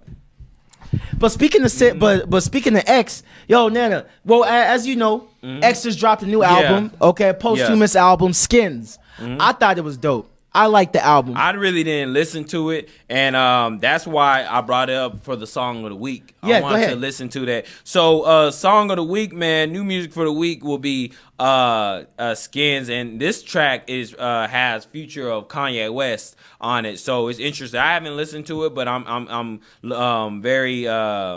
very interested in listening to the track. But another thing, before we listen to the track, you notice Kanye West been hopping on all these tracks with these littles, like Little Uzi, Lil Pump. Lil Pump. He I didn't know he did one with Uzi. Yeah, he got 2 tracks with Tekashi 6ix9ine on his album. I'm noticing this You gotta little do what trend. you gotta do to stay relevant. I see what Kanye West is doing. But anyways, let's listen to that new track of the week, 1 minute, XXX featuring Kanye West. Let me see what it's talking about. Yeah, let's listen about.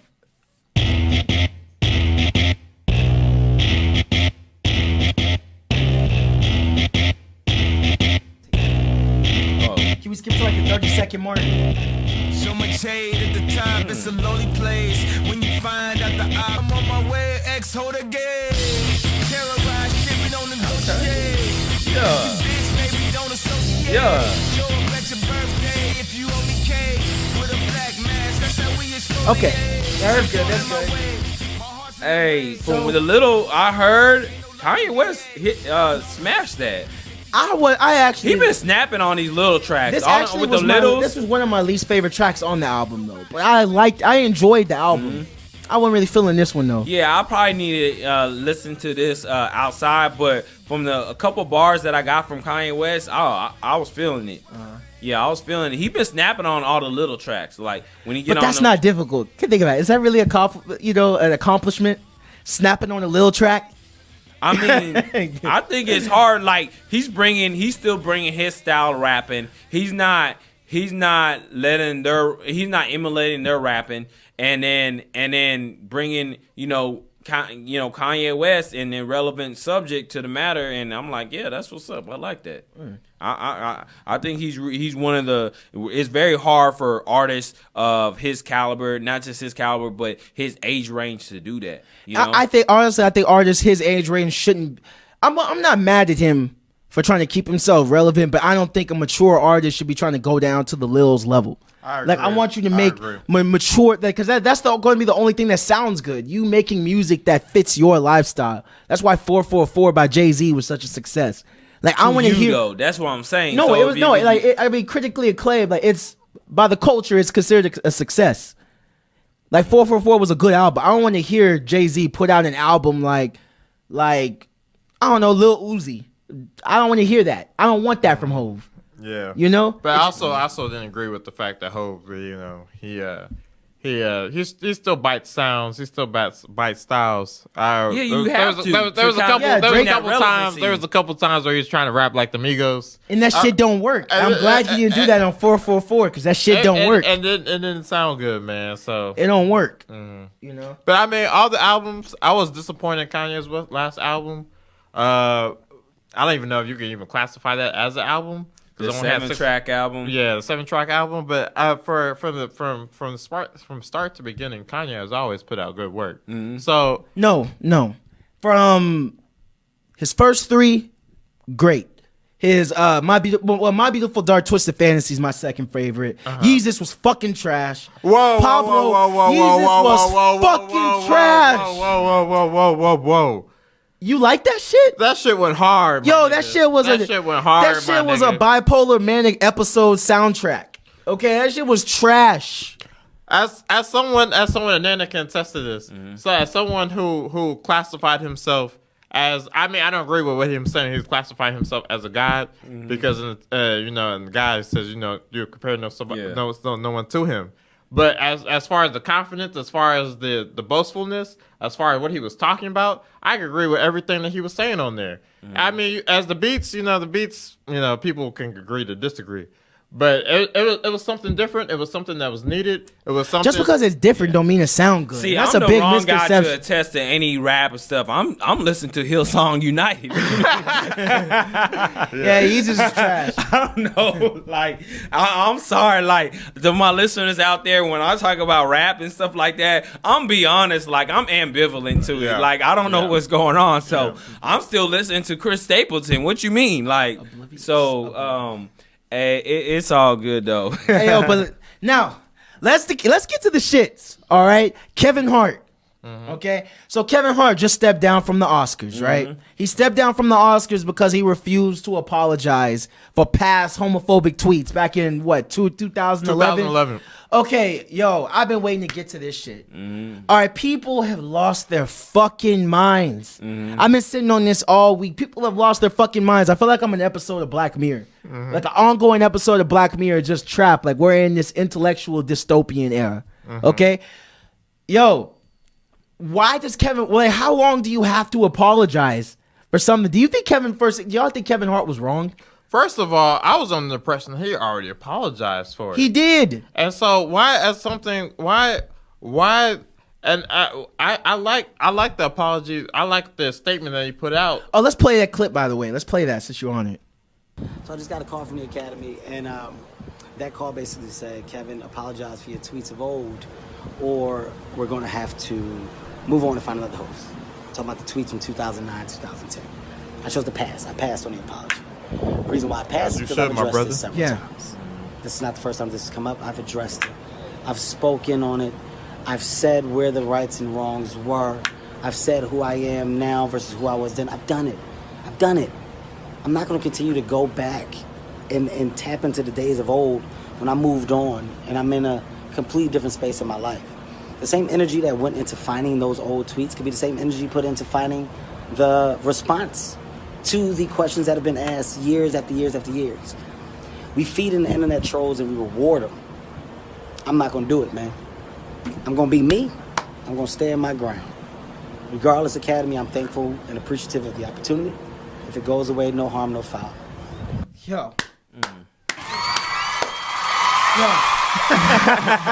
Oh, so we give a round of applause. Kevin, I totally agree with Kev 100%. This shit gotta stop. Okay, like in this era of social media, man, people refuse to accept growth. Okay, and here's the thing: we're all black. We've all grown up in a black household. I'm sure majority of us, so I can at least testify for myself. There has been homophobia constantly cast like in the black household. Okay, my mom, my parents used to throw around the term punk a lot. My dad made me throw away my pink shirts when I was trying to be like Cameron back in the day.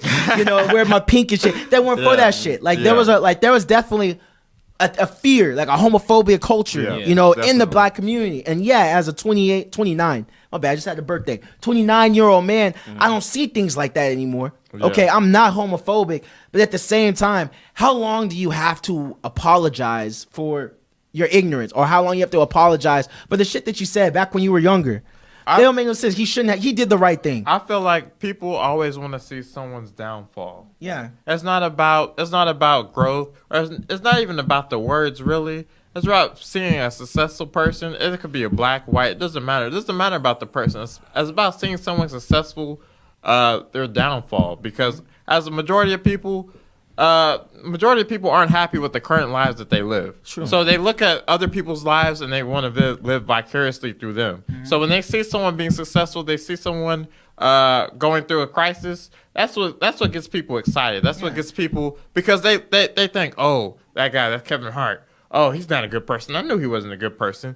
He's about to go down. More so, they know that he's about to. It's a good look. Him about to host the Oscars. So let me dig up these old tweets. And the thing about that is, at what point do we not look at someone's current standing, someone's current background, someone's current charity contributions, and be like, hey, this is the person that this man is, not the person that said, oh, whatever. What did he say? What did he say in 2011? I can't remember what he said, He but I'm said sure some things like one tweet was like, if I ever catch my son like playing with saying he's gay, he'll beat the gay out of him pretty much. And that's the thing, like, who has never, like, I'm not condoning this at all, okay?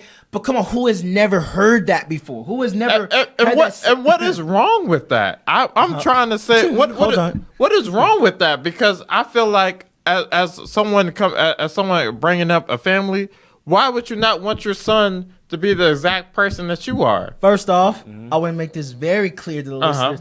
I completely disagree with your ass, okay? I disagree with you 110%. I would not beat my kid for being gay. I did not say that I would beat my kid for being gay. What I did say is, if I had the choice, I had the option, I would not want my kid to be gay. I would not want my kid to be gay. And let me say this. I try and live the lifestyle that if my kid or my family will follow, that they would. If I lived this lifestyle and my kid followed me, I would be perfectly okay with it. If I was, if my kid was gay, I'm not saying I would throw him away. I would not say that I would just be like, fuck my kid. But I will. What I will say is this. I would be highly disappointed if my kid turned out to be gay. But that's not that. Yeah. But what I'm saying is this though. Yeah. What I'm saying is this though. When he graduates high school, I will still be there. When he graduates college, I will still be there. If he was to get married and if he was to be gay, I would not be there. But I would still support him in major life decisions that I would agree with. I agree with high school graduation. I agree with college graduation. I do not believe in gay marriage. But that does not mean that I still will not love my son. Yeah, I completely disagree with you. Okay. Now, the only thing that I agree with. What don't you agree with? I don't agree. I would definitely go to my kid's wedding. Okay, if he marries a guy or she marries a girl, I would definitely go to the wedding. But I don't agree with that. I don't agree with that. I completely understand. Do you believe in gay marriage? Do I believe in gay marriage? Do you believe in gay marriage? I barely believe in any marriage. To tell you the truth. Okay, to be 100. He don't believe in marriage at all. Okay, so fuck it. All right, irrelevant. Right. But like. Back in the day, I used to think just like you. I used to have this irrational. Whoa! Don't say my viewing is irrational. I am saying it, and I'm gonna tell you why. What the fuck they got going on has to do with me. That doesn't have necessarily to do with me, but that is my splitting image. That is not something. Even though that has nothing to do with me personally, it's not me the one that's partaking in the gay sexual activity. That's not something that I want to associate myself with. That's not something I want to see. It's not you though. It's not your life. It's not my life. It's like hanging out with gangsters, it's like if I'm accepting of it. If I'm going to the marriage, if I'm going to the ceremony, that means I'm accepting of it. No, you're not. You're not supporting it, and that's something I do not support. You're not supporting it. I live by my morals. I live by my morals. Fuck all that. You're not supporting the morals. You're being there for your kid. You're being there for your son. I'm gonna be there all through all the life obstacles. I'm gonna be there. If he calls me the day of the wedding, I'm gonna be like, hey, you do what you got to do. But I'm not going to support that specific act because that's something in my personal beliefs that I do not believe in. And you stand by your beliefs or you fall from it. Okay, so listen here. That's like you saying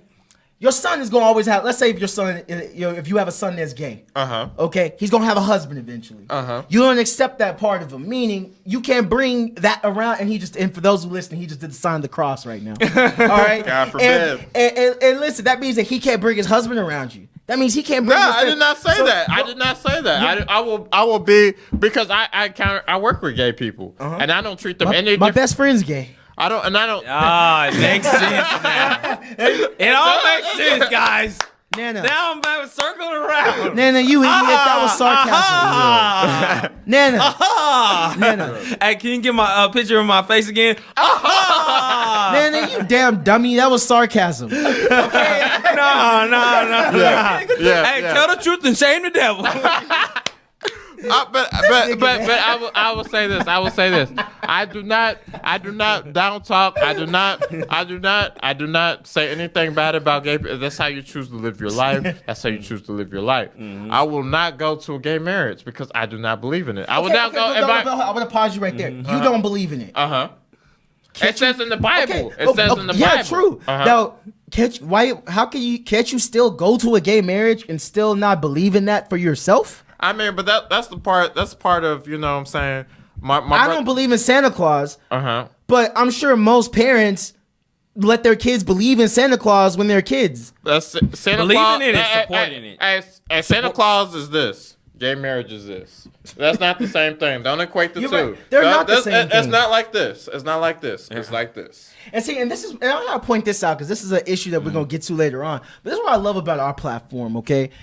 I'm sure a bunch of our LGBT listeners, when they listen to you and they hear this, they immediately cut the show off. And that's what I want this show to do, is sort of undo that. Okay, we gotta get used to hearing the conversation. You L2, you have your opinion on this. Right. I have my view on this. NaNa Man has his view on this, right? Right. We're having the discourse. We're having the discussion. All right. Nobody wants to have the discussion anymore. Right. If this person doesn't agree with my views, it's an instant unfollow, or I should mute this person. And hey, if you don't believe in my full views, that's perfectly okay. I do not get offended by it. But you will not have me sit here and have me apologize for something that I believe in, and that's something that I will die for. I'm not literally die for, but that's what I was about to say. But I'll let my son suck a dick before I die. Like, whoa, I'm cool. Crickets. Can we cue the cricket sound there? Whoa, That was another cricket Pause. for real, that's cricket worthy. Me saying, Pause. Yeah, you just. if I had the choice between my son sucking dick and me dying. That's all I hear. That now. was not a That's cricket all I moment. hear. He's just trying to get back from that one that's time all when he I said hear. some lame shit. And he had the crickets on. I That got was you not a though. cricket No, moment. but in regards to right, Kevin man. Hart's comments, and his stance in regards to he redacting the offer that the Oscars put on the board for him to More host. power to you, because my of, brother. I support Kevin. referring to his old tweets. He said something. He had another video he put out, and he said people are evolving every day, and that's true. When are we going to take the face value of that person right now? People don't do that. In America, I feel like we're accustomed to labeling people. That's how we understand people. We look at them at a paradigm, and this kind of goes back to the conversation we had at the beginning of the show. And when you kind of labeled me, EJ's like, you're 28, you're almost 30. 29. Okay, no, I said me personally. Oh. Yeah, you were talking in my situation, like why I'm not married or why I haven't found the one, when I always promote getting married, always looking for a girl. And you, in regards to, hey, the normality, like, hey, you're 28, you're single, and you're always saying you're getting women. This doesn't make sense. So we label people to understand them. It's and not look- labeling. I think there's shit that you're not telling.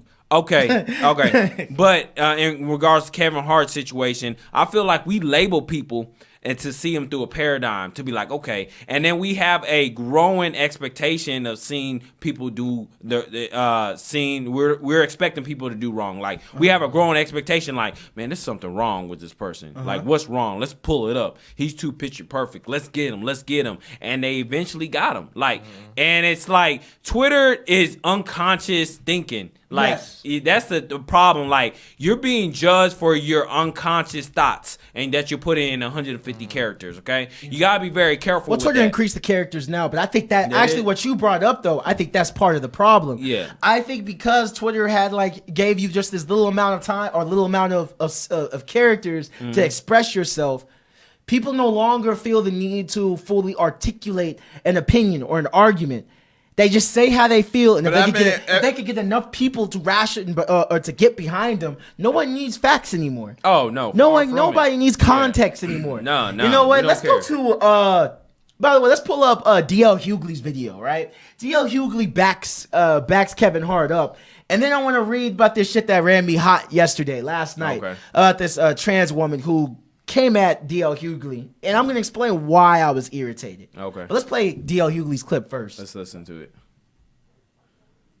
So let me get this straight. A comedian tells a joke that offends people and refuses to apologize.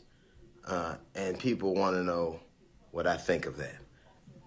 Fuck them if they can't take a joke. Well played, Kevin Hart. That is how it's done. People always go, why do comedians get away with it? Because we're not scared to get fired. You can say whatever you want to if you're not scared to lose your gig. Well done, Kevin Hart.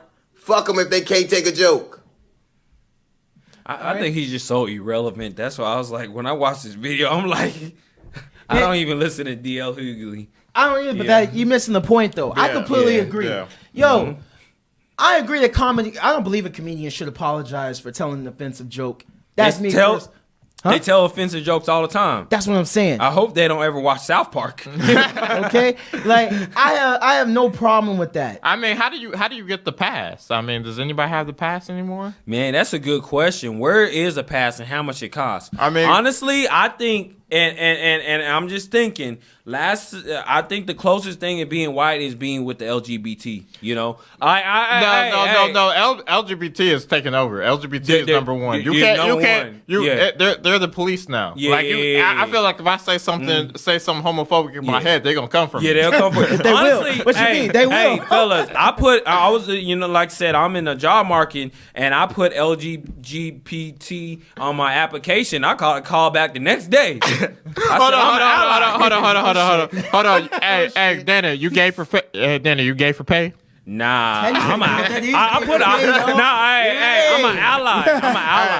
I said I'm an ally. Hey, I support you, my brother. You can be an ally, bro. Hey, I won't go to your wedding, but I support you.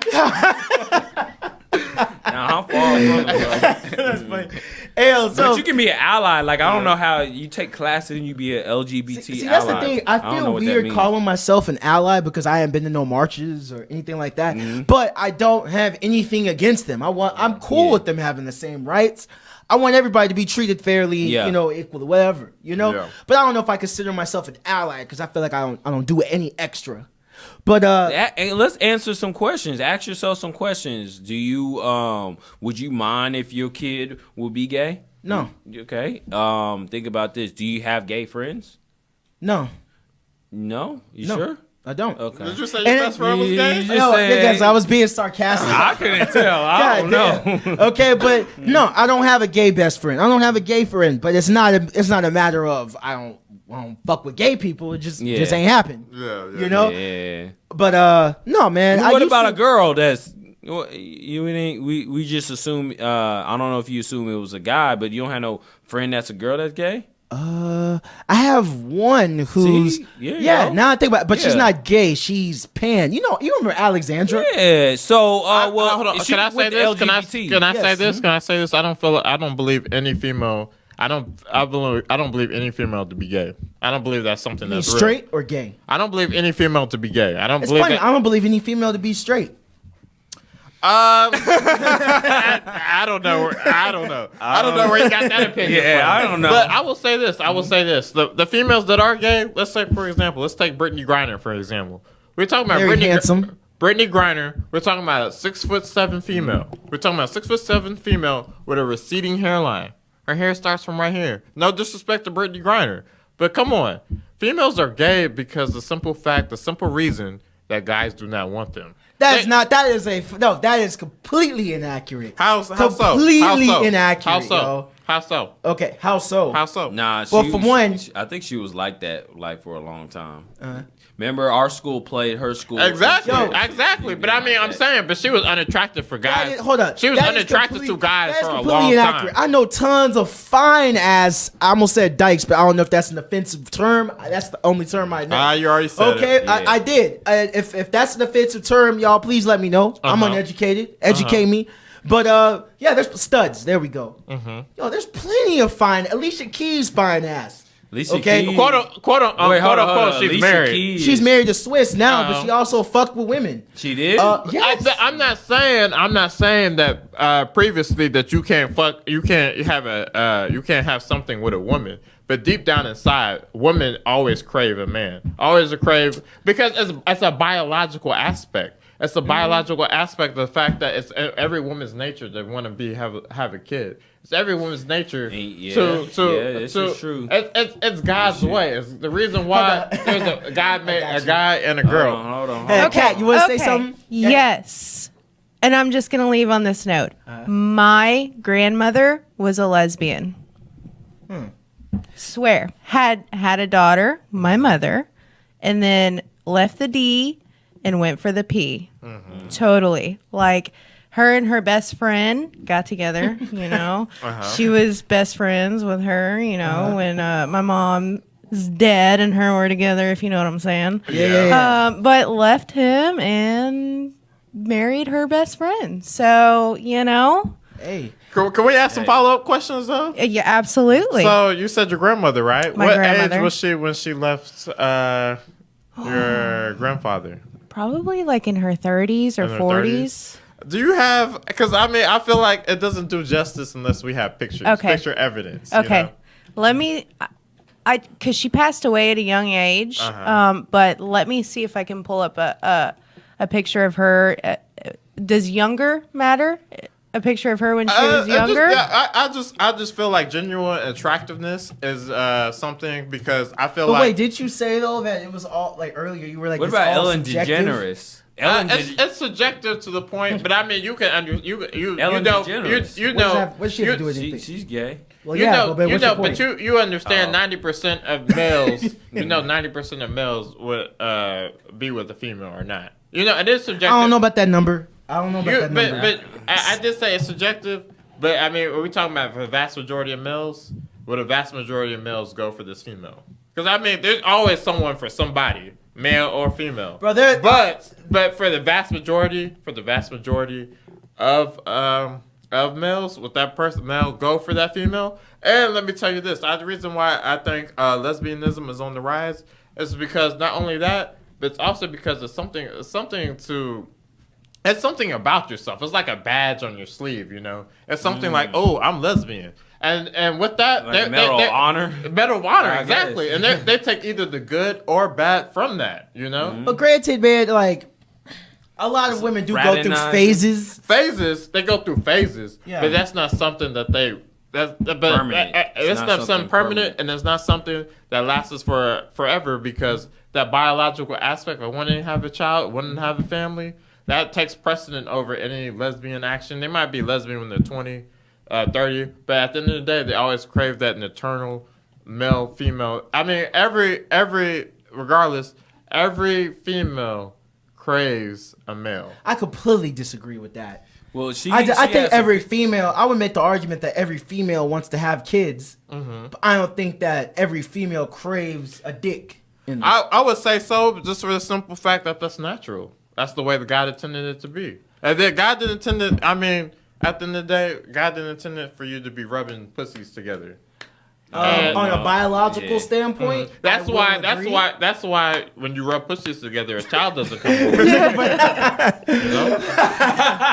That was so profound. That was deep. I was like, wow. This guy, you should be a theologian. Yeah. Hold up, I do want to get to this though. Okay, so to reply back to that DL Whenever Hughley you get video. to see her grandmother's picture, Well, let's play it after that. But after we play since we play the DL Hughley video, there was this trans woman. Her name is what's her name? India Moore. She's from some show. Some show. What was her God-given name? I don't know. I don't know anything. I didn't know anything about this person until I saw the exchange between the two. Right? I don't like to call transsexuals by their stripper name. Okay, look, I used to not respect transgender. I don't. It's not pronouns. Like, You know, he, she, or whatever, or her. Nah, I just don't give a fuck anymore. I don't care either, but I'm not gonna call you by a stripper name. I want to go by your God-given name that's on your birth certificate. Nigga, we call you L2. Okay, but I don't have no problem. So you want us to call you by your nigga name? I don't have no problem with someone calling me LaFontaine. Well, she probably has no problem with them calling her whatever her real name is in real life. But okay, we know. So her stripper name is what now? You just transphobic, man. You transphobic as fuck, my G. Stop putting labels on me. You are though. Stop putting labels on. What's her name? India Love. India Moore. I bet her name is Michael Jackson or something. Who knows what the name is? But anyway, DL Hughley tweeted, "Well played, Kevin Hart. Fuck them. They can't take a joke. All right, blah, blah, blah." Then India Moore, she goes and hops in his mentions and be like, "I know you don't care. That's what the issue is. You complacent to how your jokes impact the quality of people's lives. You insensitive. I make people laugh all the time without making fun of other people. People around me listen, and you give them permission to treat me how they want." So then DL Hughley replies back, "I could give less than a damn of what you think. If you don't dig it, don't listen. But I never apologize for a joke." At this point, I agree with DL. Okay, Straight up. you should not apologize for joke. I believe comedians should not apologize for a joke. I believe every comedian is telling their story from their perspective. Their art, which is comedy, is expressive. Fuck you. If it's not for you, it's not for you. Straight up, you shouldn't apologize for anything that you believe deep down in your heart, no matter the backlash, no matter what people say. If that's something that you believe, that's something that you stand by, and that's something about American society that is with all this other nonsense that's been going on. That's something about American society that people don't stand by. People don't stand by the words that they believe. If there's any PR backlash, something that people don't agree with, you immediately retract, you immediately apologize, and that's why I stand with Kevin Hart, because for the simple fact that he stands by his words, and he's literally people don't die, people don't live by what they say anymore. Yeah. And that's a society, not just in words, but that's just in life. People will say one thing and do another. Now the shit gets juicier, okay? So then she goes and says, "Now make fun of me for some reason. The psychological impact of a joke is detrimental not only to the mental health of the individual who is the comedic subject, but also their physical safety. Brother, why you have to act like there ain't other ways to make people smile?" Okay, so I'm just skipping over a lot of this, but her main thing is her main argument is your jokes divide people. So then her last comment before he really claps back at her, calls her a pussy. She goes, "Your jokes divide people, and that's why you fail as a comedian. By all means, don't apologize. You could be the clown all you want, you want to, but you will never lead with that bullshit." So then DL ends off with, "Fail, LOL. I make a living doing what I love. Put kids through college, pay for my homes, and travel the world, and still don't give a shit what a pussy like you thinks." Straight up. Now, at this point, man, the last thing, I gotta go off of her last thing, okay? The last thing she says, and this is what pissed me off, okay? She goes, "Unpacking the subtext of 55-year-old DL Hughley calling me, a 23-year-old black trans woman with a life expectancy of 35, a pussy on Twitter for standing up to him in his account on his complacency of comedic bigotry and how that impacts people's excruciating laborsome." I love when people use big terminology. It just make him like, wow, like this is Shakespeare. And you know what? It's just a ploy because like when you know what all the words mean, and it's just like, look, India, stop it, get the fuck out of here. First off, okay, the way you began that, okay, with calling me a 23-year-old black trans woman with a life expectancy of 35, a pussy. Now, I'm not denying your struggle, okay? I'm sure it is very dangerous for transgenders out here. I'm not denying that. My beef is, that ain't had shit to do with why he called you a pussy. He called you a pussy because it was a defense mechanism. But you called the man a failure in his career, okay? In the previous tweet, you called him a failure in his career. And you were basically telling him what kind of comedy or how he needs to work. You know what she was doing when she was calling out, saying those things? Manipulation, loaded language. She said 23. Yeah. She says that she was transgendered. She was calling out for her transgender warriors. Yes. She was calling out for her black warriors. What else did she say?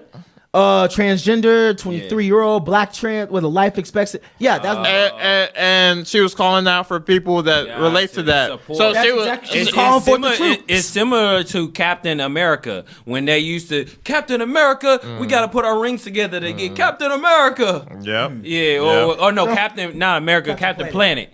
Remember that? We boys used to have them rings. Like I had a rock ring. Hey, activate. Y'all niggas lame as fuck, man. Fire. I be Earth. What you gonna be? Lame as You fuck. just be water. Hey, no one y'all watch Captain Planet. Hey, hold on. Wait, was Captain Planet black? Fuck that shit. Cause it was blue. No. He had a taper. Think about it. He had a taper fade. Like he did. He used to have line up, bro. AJ looking at you like you a damn fool. Yeah, man, he's trying to run down the clock and shit. You know, opinion. Yo, but yeah, man. That's exactly what she was doing, man. She was calling forth the troops, and that's exactly what happened. They all started coming in. Fuck bigotry. Fuck this and fuck that. And say, this is what I have a problem with all this transgender, all this gay, all this black, all this like. Everyone's like trying to have like a struggle Olympics. Everyone's trying to see who struggle. Olympics. Everyone is trying to see whose struggle is the greater.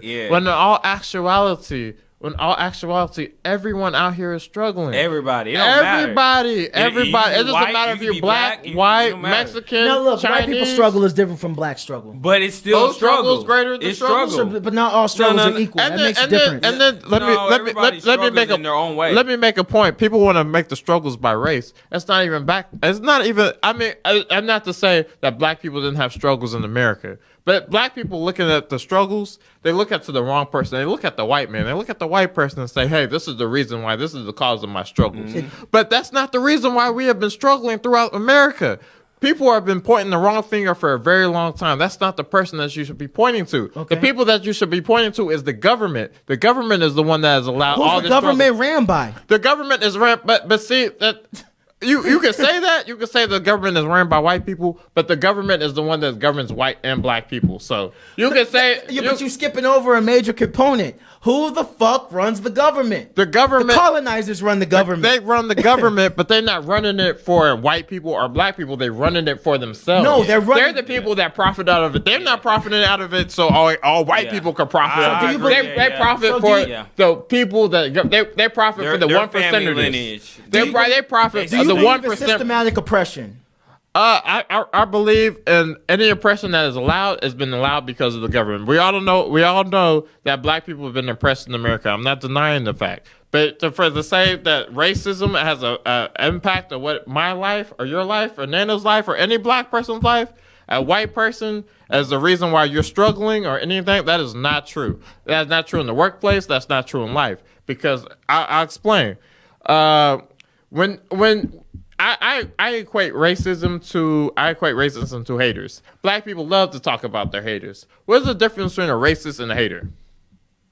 What's the difference between a racist and a hater? Yeah. I mean, what, you want me to define what a racist is? I know what a racist is. Someone doesn't like you because you're racist. Yeah, but it's the same thing. A hater, black people love to talk about, I got all these other haters. But I mean, you're talking about a certain subset of... But I mean, I don't talk about my haters. Talk about your haters. But people do talk about that. But what's the difference between having a hater and what's the difference to having a racist? I don't even have haters. I don't even know. Yeah, like I don't think that's not a strong point. Okay, I respect that. But the simple fact that anything that's happened in America is not the reason why it's happened is because not a racism, it's because the government, the state has allowed it. You're talking about a systematic oppression. Okay, who is in charge of the systematic oppression? Come on, niggas, use our heads. It's normally been white people, but Anglo-Saxon males. Yeah, but they. You just say white people, I said Anglo-Saxon. But that's the 1% of America. The 1% of America, the one that controls the government, that's the one that's profiting out of all of this. It's not white, quote unquote, white people. It's not quote unquote black people. It's them. It's the I equate this to, let's say we're living in a time. I feel like we have modern day kings and queens. Okay, so for me being an example. My king, I call you a king, but I equate what's happening with wealth, okay? And so, we talk about women pay, we talk about men pay, we talk about black pay, we talk about everyone that has a problem with that, how much they're getting paid. But if you think about it in simple facts of 1%, the 1%, do you not know that 1% of America controls 80% of the wealth? Yeah. 80% of the wealth. So that Monopoly. 1%, and so for everyone else, 1% controls 80% of the wealth. The rest of us are fighting for that 20%. Yeah. So with that, the ones who are fighting for that 20%, who has the most advantages in our culture, in our society? Why the fuck do I need to fight for the 20%? That 80% needs to be distributed amongst everyone else. The initial argument was, okay, are there races? Are there social groups that are at a bigger disadvantage than the other? We're talking oppression of you said we're all equal. Is that so? If a white person is bring you down, then start your own shit. That's why we have capitalists, right? That's why we're a capitalist country. If a white person, you feel like a white person bring you down, create your own shit. That's why America is the greatest. Okay. Create your own shit. How do you get funding for that? How do you get the opportunity for that? How do you build capital, Nana? That's what I'm saying. How do you accumulate all of these things? I think to his point, you're saying we are created equal, but the rules aren't equal. I mean, the white man had to figure out how to create his own shit, right? Okay. That the original white man didn't come and like, oh, I got a bank loan. He ended up finding his own shit. Why can't we find our own shit? You mean after why we always got to be like, oh, the white man's not including me. They in did his take shit. other people's stuff. Why the white man including me in shit? So I need to figure out how a way to get the white man. They to took other me. people's stuff. I say fuck that. I say we need to find out how to create our own brand. We got how many black people in America? If I could just market to my own people, you know how much money I can make. Listen here, LaFontaine. Now you really sound like a house nigga right now. But I'm gonna talk to you. Okay. And this is totally off subject, but this is interesting. Okay. So when you going for these opportunities, when you going, let's just start off with the basis of an interview. All right. When you're going for an interview, you're already alluding to the fact that you're willing to work for someone else. Okay. So how do you build your own business? Where do you start? It's simple. You can start by creating a niche market, whether it's fashion, Where do you get the money? Listen. Where do you get the money? You could get loans. From who? The bank. The bank controlled by who? But controlled by who? Control. I think he got you there. I think he controlled got you. I want to hear you say it. Controlled by who? But you act like controlled by who? Controlled by the white. But that's not the only way to do it. That's not the only way to do it. You can always hustle. You can always hustle. What do you mean when you say hustle? Hustle. Mow some lawns. Cut some grass. Do something. There's always something to create the funding that you need. Because all you gotta do, the simple fact about capitalism is to get a profit of what you make. If you make something at a low cost and you get a profit out of it, then you're making more money. You can build more stuff. So I'm not saying you can become a multimillionaire after selling one T-shirt, but if you sell one T-shirt, get $10 off of that, you grow. You sell another T-shirt, you get $10, you grow.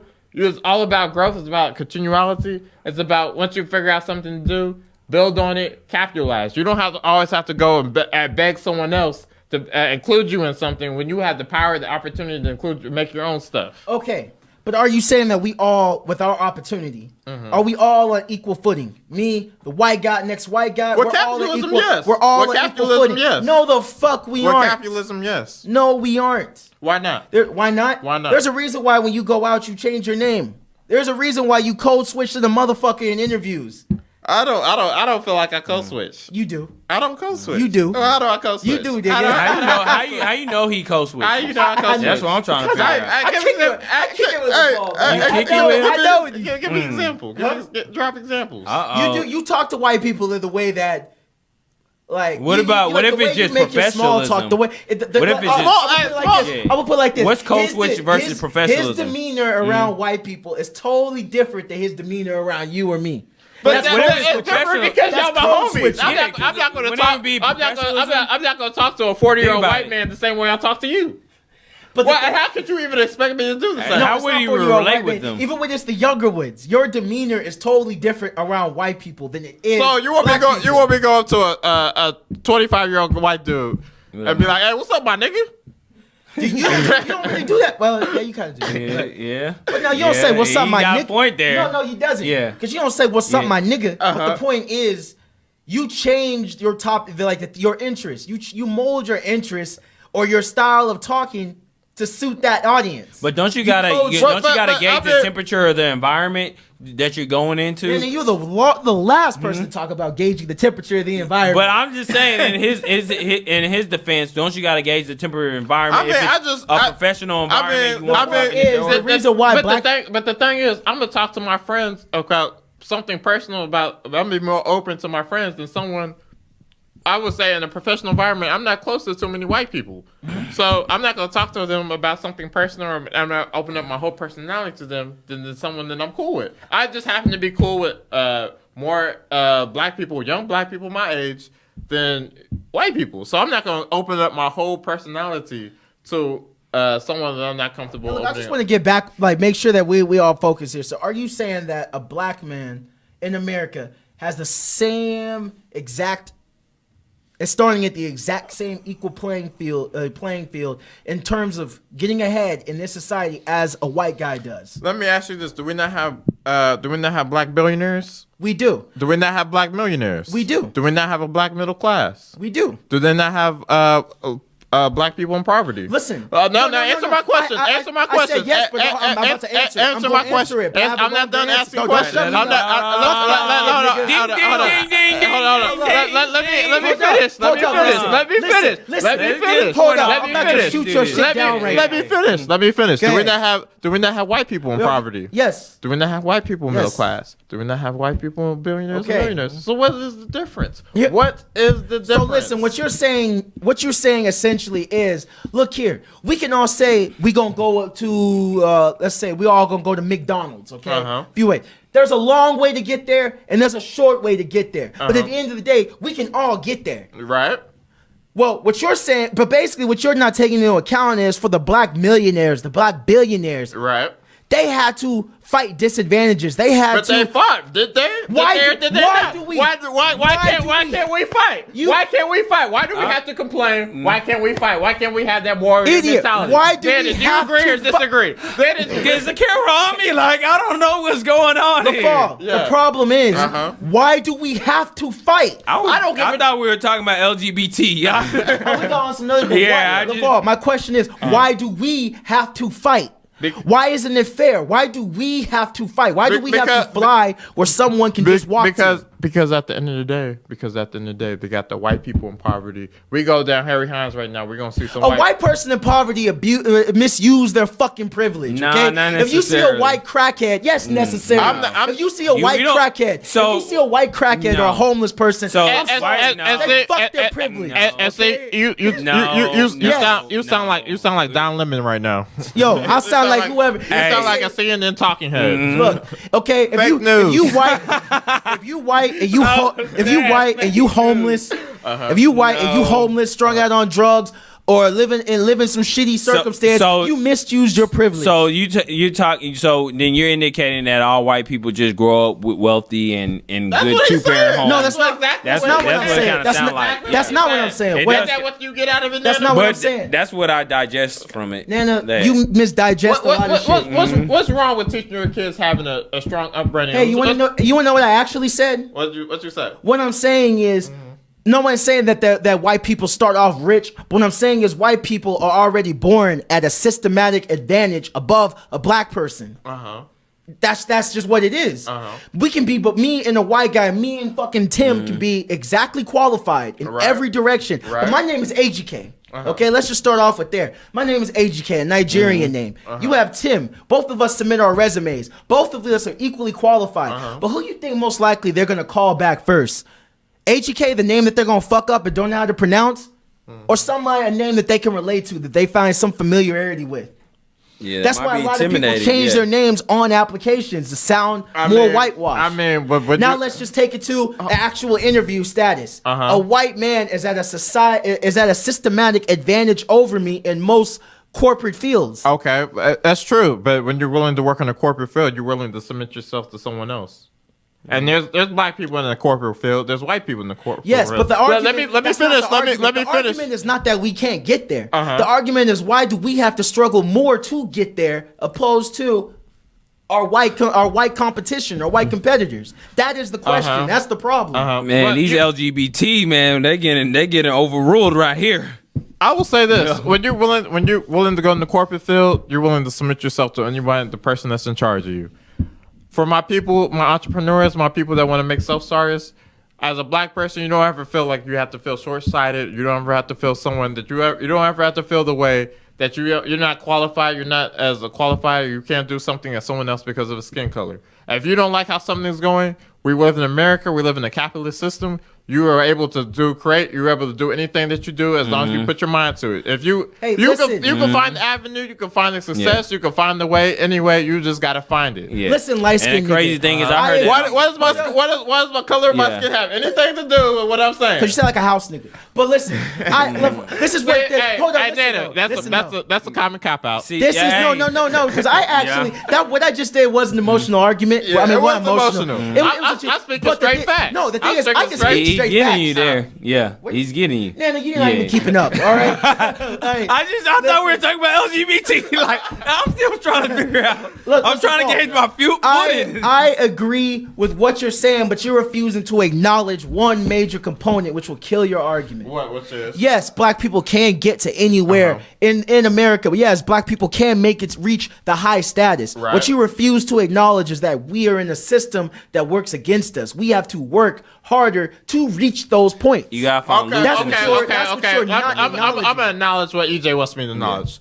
Dear white man, please, I know I'm at a disadvantage. This I know I'm Hey, at a put the camera on disadvantage. him. Zoom in. And I know I don't have the power in myself to work hard and build a band for myself. So please, white man, I know I can't do it. This is Zoom what in. America wants me to do. I need to beg for your forgiveness. I need to beg for me to get a Redemption. job.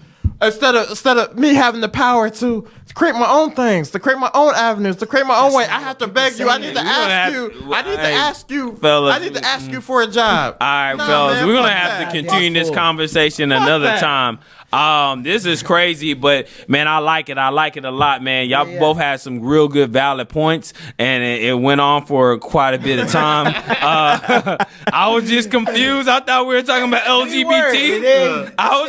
I just had some points I was gonna make there, but it's too late. It's all good though. Last thing, but enough. yeah. Man. So with the whole back to the whole LGBT shit. Yeah. All right. By the way, you didn't know what the fuck you were talking about. But yo, back to the LGBT shit, man. yeah. Do you think? Did we ever find the picture of the grandmother? Yeah, I mean, we're gonna have to do that on personal time now. Hey yo, do you think that the community is being too sensitive?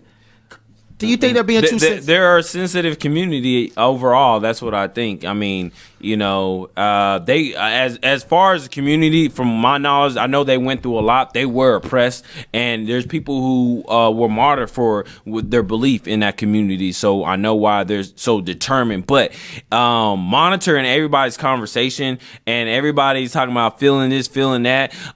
Zoom the camera into me. I'm gonna be honest with listeners.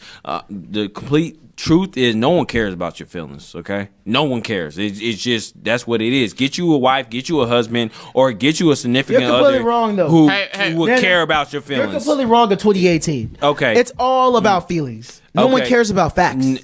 I think what the problem is. It's like a I think the modern day what the high problem school. is the fact that we're so much monitored about the things that we say. I feel like in 5 to 10 years, the thoughts that we have in our head, they're going to be we can't even think the thoughts. We can't even think our own thoughts in our head without being monitored, because the way that the society, the way that the devices are. We can't have our own personal opinion. We gotta go whatever we gotta go whatever the mainstream is. We gotta go whatever we got. The thing is, we have other people think for us. It's called groupthink. It's already happening. That's exactly what it is. It's already we're happening. in a groupthink culture right now, and if you're not riding with whatever the group is, You ain't thinking, riding with the wave. then you're considered, your opinions and views are considered toxic and problematic. Okay, But- like take this. Okay, there was this one comedian just recently. He told a joke, and pretty much at a college at Columbia University. The joke was, no one would choose to be gay if they're already black. I thought it was funny. I don't. What, Nana, why you find it funny? I thought it was funny. It's funny. You can't even say why. It's funny. It's funny. What does it mean, Nana? What does it mean? It just brings me back to, you know, my childhood years. No, Nana, what does the joke mean? It basically means if you're African American, you can't be gay. That's what it means. I mean, I'm not. No, that's not what it meant. Oh, I don't. So, well, hey, that's what I digested from it. basically, this is what happened, okay? And this joke at this university got his mic cut off, okay? Because they said that we don't stand by those views. But by him saying no one would choose to be black if they're already black. What he said, well, no one would choose. I'm sorry, no one would choose to be gay if they're already black. He's making an argument that being gay is not a choice. It's something that you're born with. And because you're black, you're already at a disadvantage socially. You're already facing adversity. So to be gay on top of that, you're just asking for a world of struggle. Yeah, which is what happens. I mean, that is the life of a that's gay definitely black not man. what I got from the joke. I thought it just meant no one would choose to be gay if they're already black. So And see, I'm not what I trying. got And this from it. right here for once, I'm not getting on you for that, but I am using you to prove a point. so many people think like you. And that's the thing. We're so surface level. Nobody has time to just die. He just said you think surface level. He does. I've told him this before. Nobody says that. Yeah, he thinks I'm just some hollow creature. I mean, hey, listen though, it's not just you. It's a culture thing. Nobody takes the time, and that's the reason why that experiment was done. Nobody takes the time to dive deep and go into substance. You get what I'm saying? Nobody takes the time to dive deep and look at the context of the matter. Yeah. So basically, they shut his mic off because and saying we don't agree with those views. It was offensive. It was anti-gay. All this bullshit. Yeah. Hey, can we go back and see? Okay. Can we go back to my other point? We don't have time. It's like 3 hours. Okay. Your dinner's cold. Can we see what the grandmother looks like, and then we can wrap this up? Okay. But anyways, man, it's been crazy. It's been a crazy argument. I like that. L2 came on board. My boy EJ. The dichotomy between y'all is like crazy, man. But anyways, man, final thoughts. Can we get the final thoughts? So overall, man, what LaFonte, give you people the final thought. What do you think about this LGBT and impeding on people's opinions? I feel like as the further society we go, we gotta be careful as far as letting devices. We gotta be careful with other people controlling about what we think. We need to be individualists. You need to have your own individual mind, own individual thought. That comes with reading, learning, growing. We gotta read, people. We gotta read. We can't just let videos. We can't just look at pictures. We gotta think. We have our own. We gotta think for ourselves. And I'll say this for my black people. You don't have to just conform to. You don't have to just do what other people do. To the patterns of society. You can work for yourself. You can do for yourself. We already know this. Okay. The problem is we have to work harder. And that's the issue. Okay, Nana, to answer your question, that was a very loaded question about how do you feel about the LGBT. That was not a loaded question. I'll tell you why that was a loaded question. Okay, for one, I don't agree with your belief all the way. That's cool. But I'm okay with that. No, but I will say though that we need to have more open dialogues where it's okay to disagree on platforms and have these conversations rather than silence those with opposing views. We're making a step in the right direction. I don't know all, but I definitely agree with that. What did I say? All I know you said was we need to have more dialogue. I need to have more dialogue, a whole open discussion. Like you tested me, like he gave me pop quizzes. That wasn't a pop. That wasn't a pop quiz, Nana. Like, final thoughts, I just don't Nana. believe you be processing. Final thoughts, Nana. Final thoughts. Final thoughts is man, don't eat your dinner after 9. That's why I was trying to eat my dinner. The thing is, your body process is different. How you digestive system. So that's my final thoughts. Don't eat your dinner after 9. But yo, it's your boy, aka NaNa Man, and hey, thanks L Square for coming on the show. You got any shout outs? What's your you got a social media Twitter handle, or where can your user follow you? You can follow me Snapchat LaFontaine23. That's LaFontaine 23. Follow me on the Snap. Yeah, do you got a Tinder for some of the ladies that follow? I don't have a Tinder. I prefer meeting my women in person. So yeah, you will not find me on Tinder. And then where can they meet you on a Saturday night then? On a Saturday night, man, I really don't go out on Saturday night. So you can find me at maybe Wednesday night. You can just meet whenever you meet me. That's when you meet me. I live in the present. So if they see me out, you want to talk, let's talk. Okay. You don't need to be in a nightclub to do it. Okay. All right. Ejike, Hey, what's yo, up? It's Ejike Jamal. You can follow me at EJIKEJAMAL. And make sure y'all fuck with the show's social media at WeTheSafePlace on Instagram, Twitter. Make sure you go to our website, www.WeTheSafePlace.com. Follow us on your favorite podcast app and YouTube.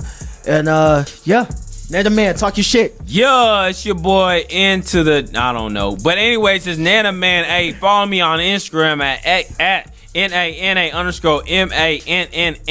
And make sure you follow that We The Safe Place on Instagram, spelled exactly We The Safe Place, for all the new things that we got coming on, new episodes, and we got a lot of stuff coming for y'all 2019, so I know you'll be super excited about it. But anyways, peace and love and harmony to the world, and I'm out. Chill. Ooh, we go get some heat for this, by the way. I just feel it.